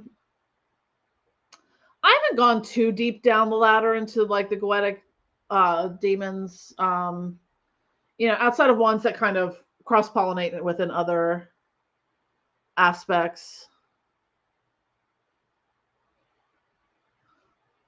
It's the Severn Bridge, yeah, or the Seven Bridges goes from Wales to Bristol. Yeah, the Severn, yeah. Is Portishead in Wales or is that in England? I can't remember. Portishead was cool. They have what, the second highest rising tide. I think Bay of Fundy is the first one. So we went there to watch that the one time, and like as the tide comes in, it just goes. It was crazy. And Portishead is also a really fucking amazing trip hop band.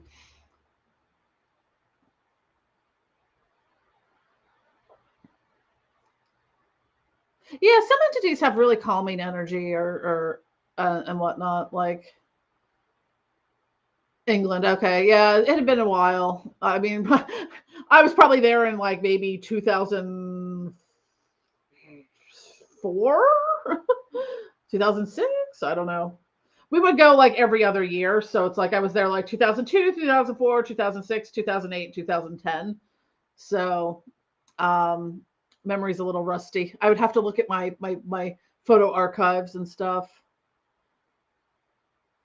Uh, in that sense.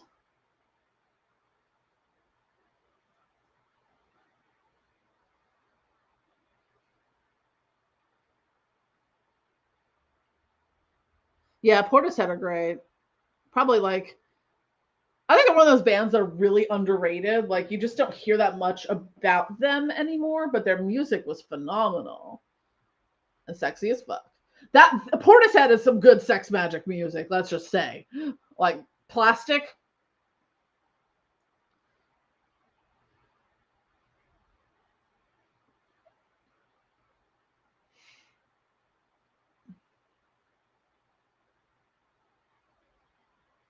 Yeah, I've heard that with the Jin that they're very uh I wouldn't say that I'm apprehensive much about working with most entities except for the Fae and the Jin. Um, it was back when we did the Dark Arts Summit in like fall of 2020, and like the Fae kept stealing stuff. Like one of my friends like was like, okay, put some bread out on the counter with like honey and milk on it and glitter, because like I literally had a necklace in my hand, and it just like at some point like I went downstairs and the next day and I'm like, where's this necklace? I need it for the ritual and stuff like that. It was an Astarte amulet and it was gold and shiny. And I'm like, where the heck is this? Because it had to have been like around my computer. Couldn't find it. So I put out the milk and honey thing, and literally it was just then sitting right on top of my laptop. I'm like, I'm pretty sure I would have noticed that because that was the first place I looked. And later that evening, we were all like on a Zoom chat, talking, and we were talking about the Jin. I think Connor Kendall was talking about his experiences with the Jin. And all of a sudden, from my product storage room, I hear this loud crash and I went in and it looked like, because I had a folding table in there, and it looked like someone kicked out the legs of the on one side of the folding table, so it went this way and everything on it slid off. The only things that broke in that were my Asmodeus spellfires, and Asmodeus is associated with the Jinn, so That's my experience there. They steal and break things. So no.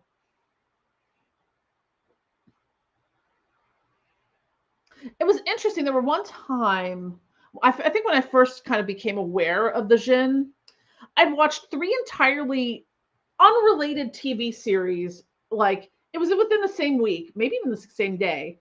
And every single one had an episode about a Jinn. It was like, there was the Jinn episode of like Supernatural, Blacklist, and one other show, like maybe Grimm or something like that. I'm like, that's weird.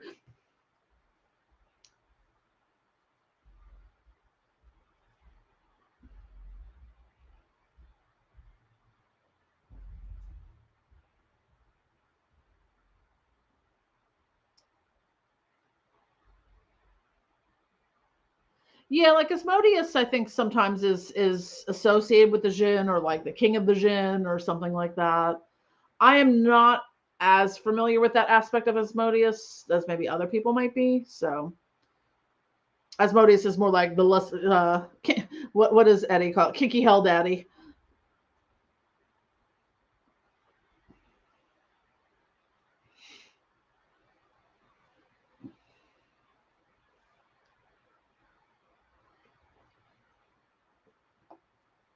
Hmm.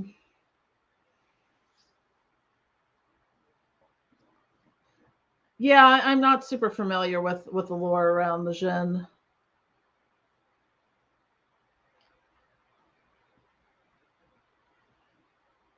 Are you familiar with the Jinn Moon?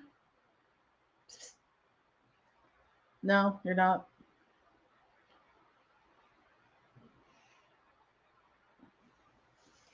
Hey, Moon Moon, you come here, baby girl. You do. Oh, and here's a Corey. Hi, I give both my kitties love. Corey, Moon gets love too. I give you a whole bunch of love before. Yep.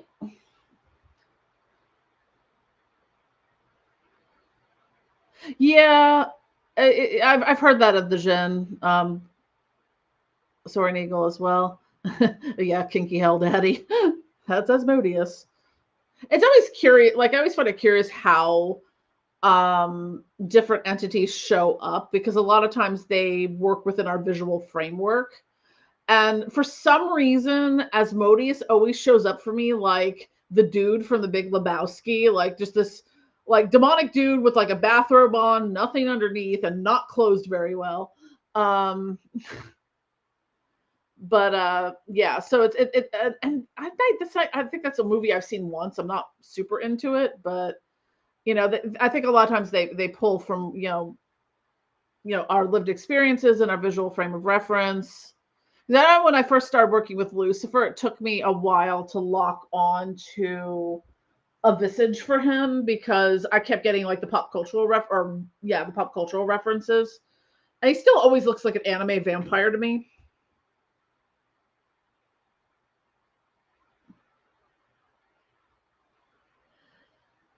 Yeah, Jin like the Fae can be kind of tricky to work with. I mean, some people work with them quite well, and others have not so great experiences. Same thing with like incubi and succubi. Like, I mean, the different types of spirits can be dangerous. I mean, they're not all warm and fuzzy, cuddly puppies and stuff like that. So, there's all kinds of energies. I feel like the Jin energy is a little more primordial.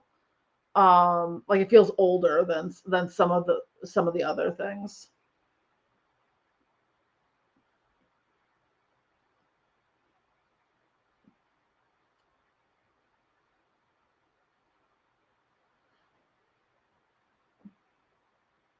Oh.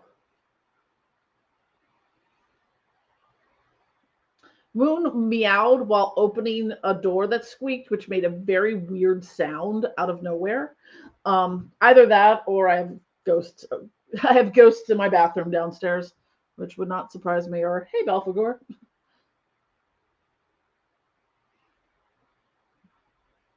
Yeah, I mean, in some cases like that, that's where research really does come in. Is really recommended. If you're not familiar, like it's to really kind of do a deep dive into it. And, that's usually what I do with things. Like I will do a deep dive into something and really be like, okay, I want to work with Santa Muerte. Let's learn all about Santa Muerte. Yeah, I feel like the Jinn are very primal in that sense.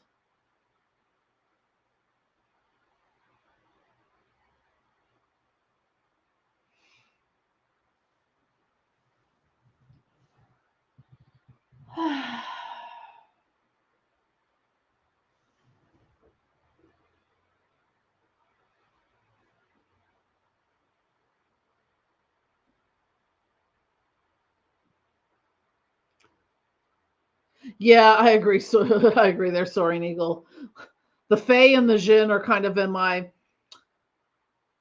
I'm just gonna leave this alone over here kind of list.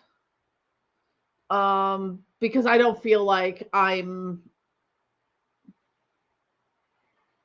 it doesn't feel like there's something I'm drawn to, and I feel like you really, really have to be connected with that current to effectively work with uh those entities. Yeah, I sometimes work with the angelic energy and stuff.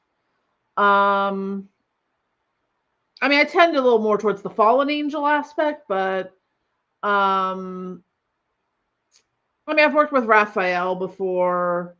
I've done some work when I've been, I had made some incense blends for someone, so I kind of had to work a little bit with the angelic energy to get it right for that.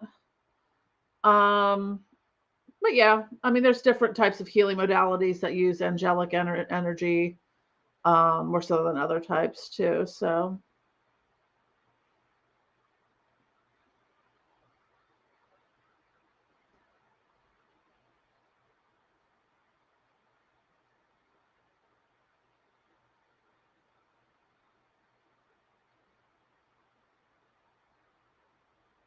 yeah, yeah, I agree with that.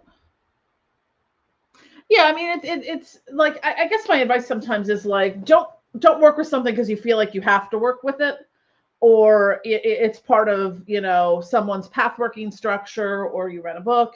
If you don't feel drawn to the Jinn, then don't work with the Jinn, or the Fae, or whatever. You don't need to have an incubus or a succubus.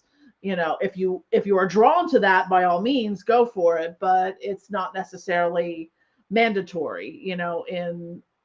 In that aspect. Do you need to work with a familiar? You can.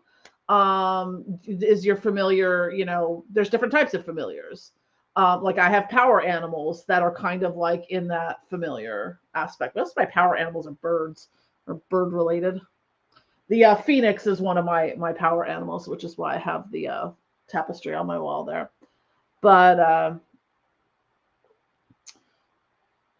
hummingbird, blue jay, those are a couple of the other ones, and dolphin and bear. So a lot of times when you have power animals, you have multiple ones.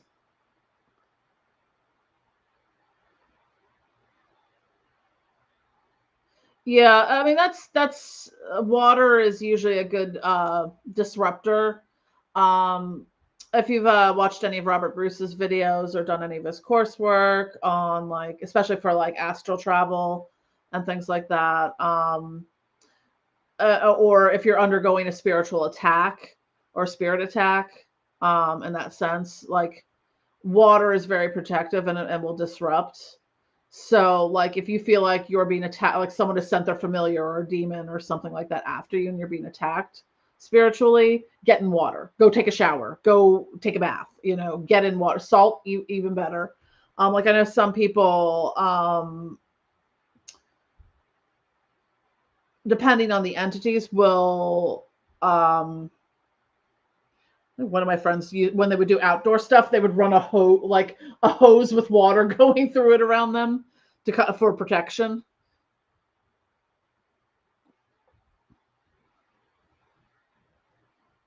So yeah, water is always really good for disrupting that kind of energy or spiritual attack. Yeah, I am not at all familiar with the different types of Jinn. I mean, the closest connection I have is Asmodeus being related to that, but again, like, as a lot of these different entities have different names depending on, it's like Asmodeus, Ashmodai, Ashmodeva, Asmodee, Asmodeus, so you have a lot of variations.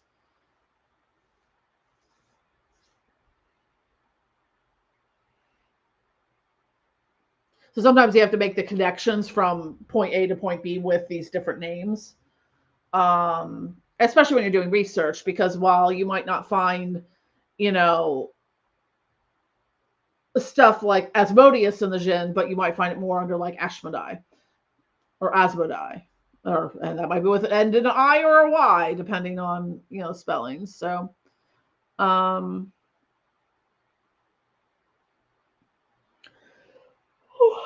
excuse me. Oh.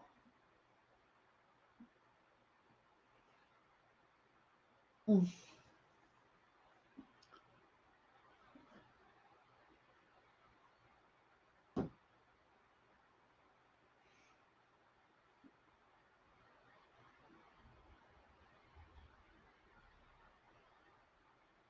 It's always weird when I'm doing videos because I don't have any other noise going on in my house. So I like become aware of every other little noise that happens. Like my door just made a weird sound.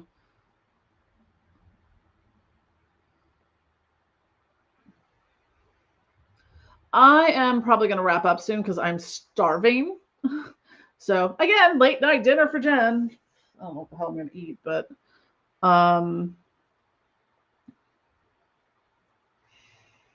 to think if there's anything else I need to impart before I wrap up and eat some food.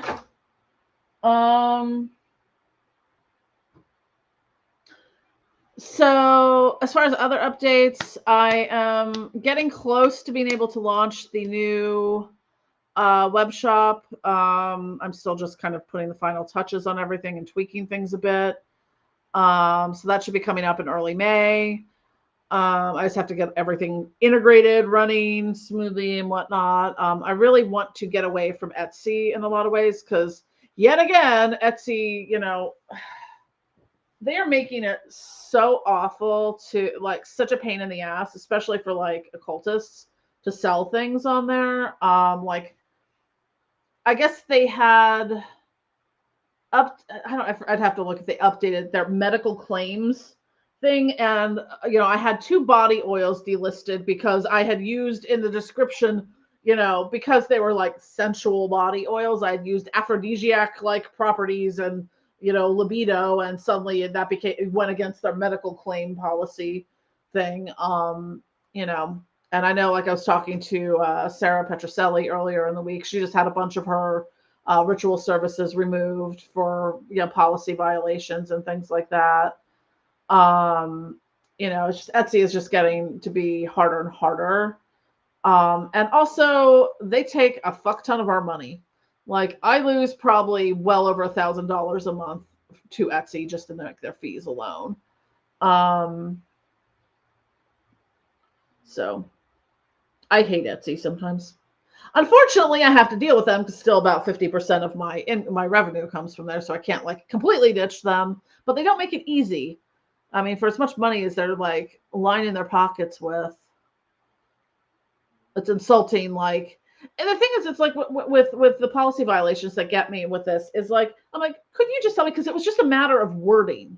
I just had to phrase something different, but it's just they go through and delist it and then threaten you with, well, repeat policy violations, will lead to an account suspension or termination. I'm like, well, you've got like 40 million policies. They change at random. You don't inform people as such. It's impossible to know every single policy and like be able to, cogitate it in your brain when you're writing product descriptions or tagging things, because people will get copyright infringement things for tags, for trademark tags. Like, I see that a lot with people who make those pop socket things for phones. So pop socket is a trademark thing. They might call their product something different, but if they tag it with pop socket, they will get a trademark infringement thing and their product removed just for having a product tag for that.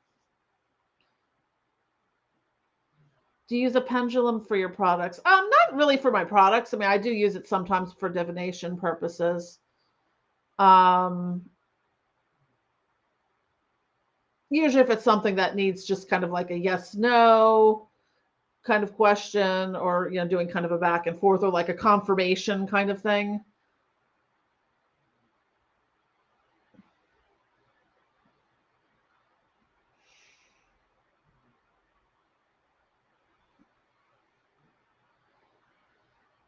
Does anyone have any last minute questions or anything I can answer before I log off, because I'm hungry? I need to move my candle out. It's almost out. I have a pretty labradorite candle holder. It's just got a little tea light in it. I'll move it over to there. And I'm done.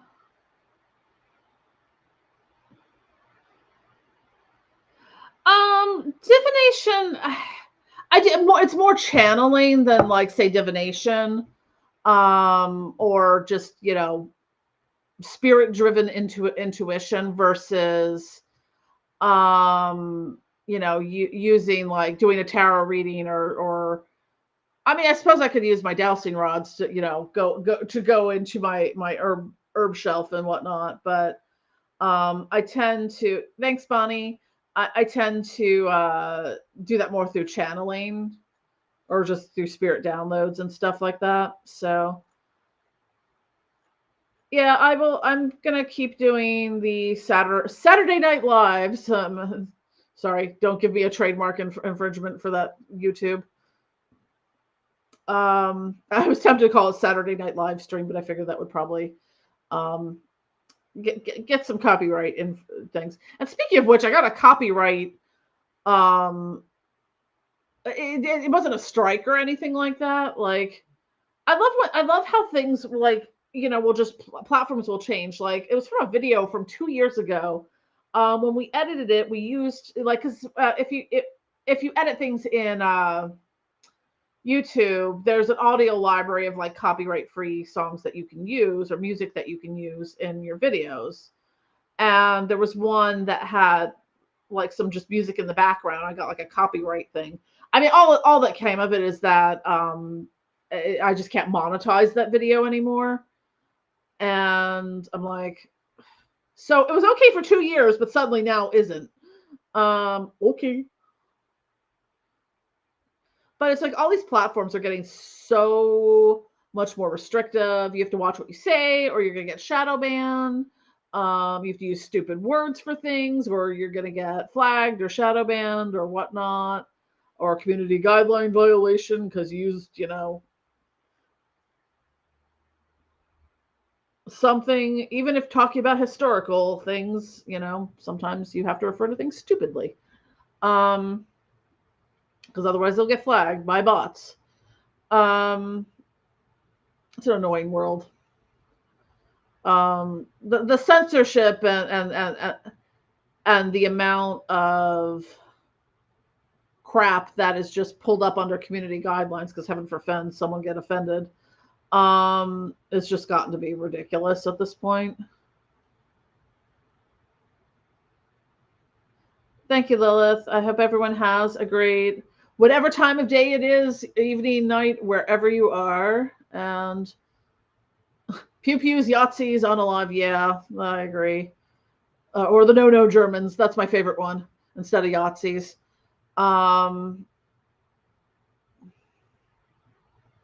Yeah, it's like, it's so embarrassing to watch historians have to use words like that. Or what's worse is when you're watching a video and they have, like, you remember, like, back in the day when there was the, you know, when you would listen to the radio and a song had a swear word in it, would, like, beep, or like you would watch a movie on cable, on the regular TV, and it had a curse word, and, you know, they'd overdub it, or they would just silence out the word or bleep over it.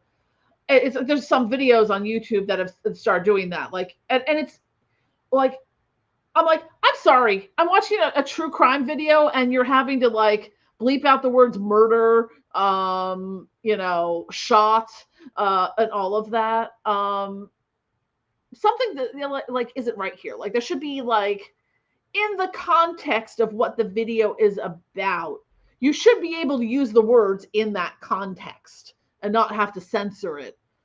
Because, you know, if you're making a true crime video about, I don't know, crime, you should be able to reference the crime you are making a video about.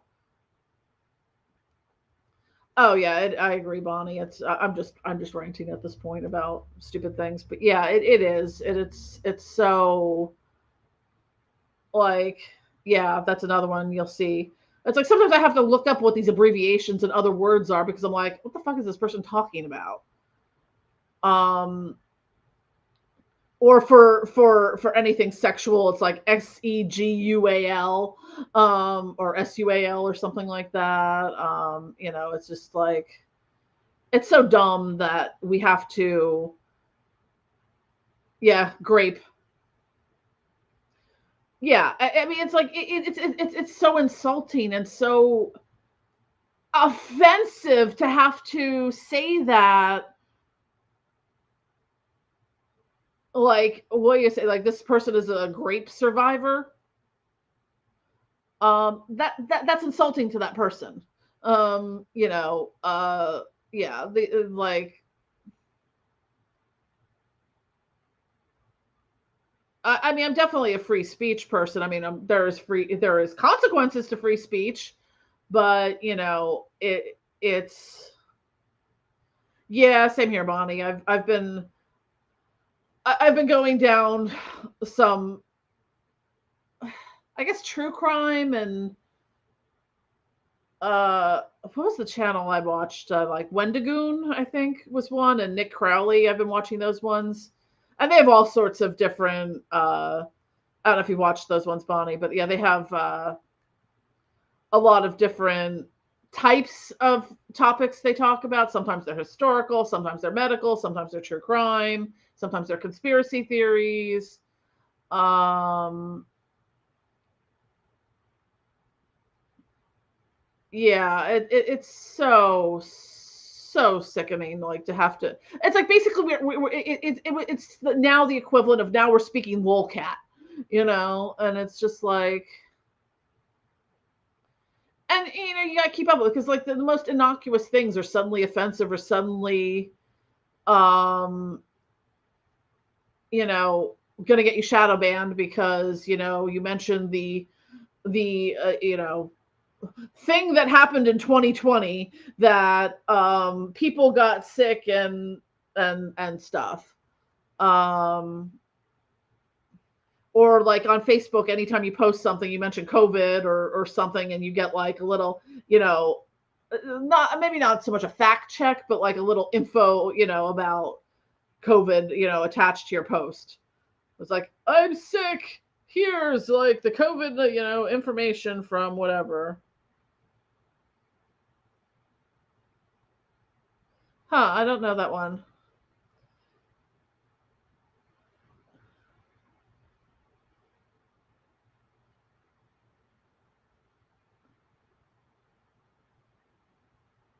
Yeah, I'll put the two that I've been watching is Wendigoon, I think, and the other is Nick Crowley. I don't know what I don't know if that's what their channel names are, but um I like their videos that they do. They're really in depth and really um put together. There's another one I was watching. Oh, I forget what their name was.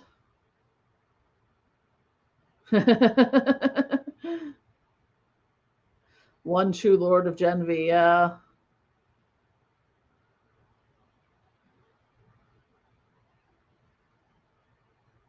I think on that note, we'll just end here on the One True Lord of Genvi. If you know, you know. Yeah. I'm just a gal with rainbow hair. Yeah, it's that way with certain things on Facebook, Bonnie. Like, if you post about climate change, you get links to, you know, things about, you know, that get added to your post about, you know, climate change. It's I mean, I get this the that it's kind of trying to combat the spread of misinformation, but it's also kind of like shoving information down your throat from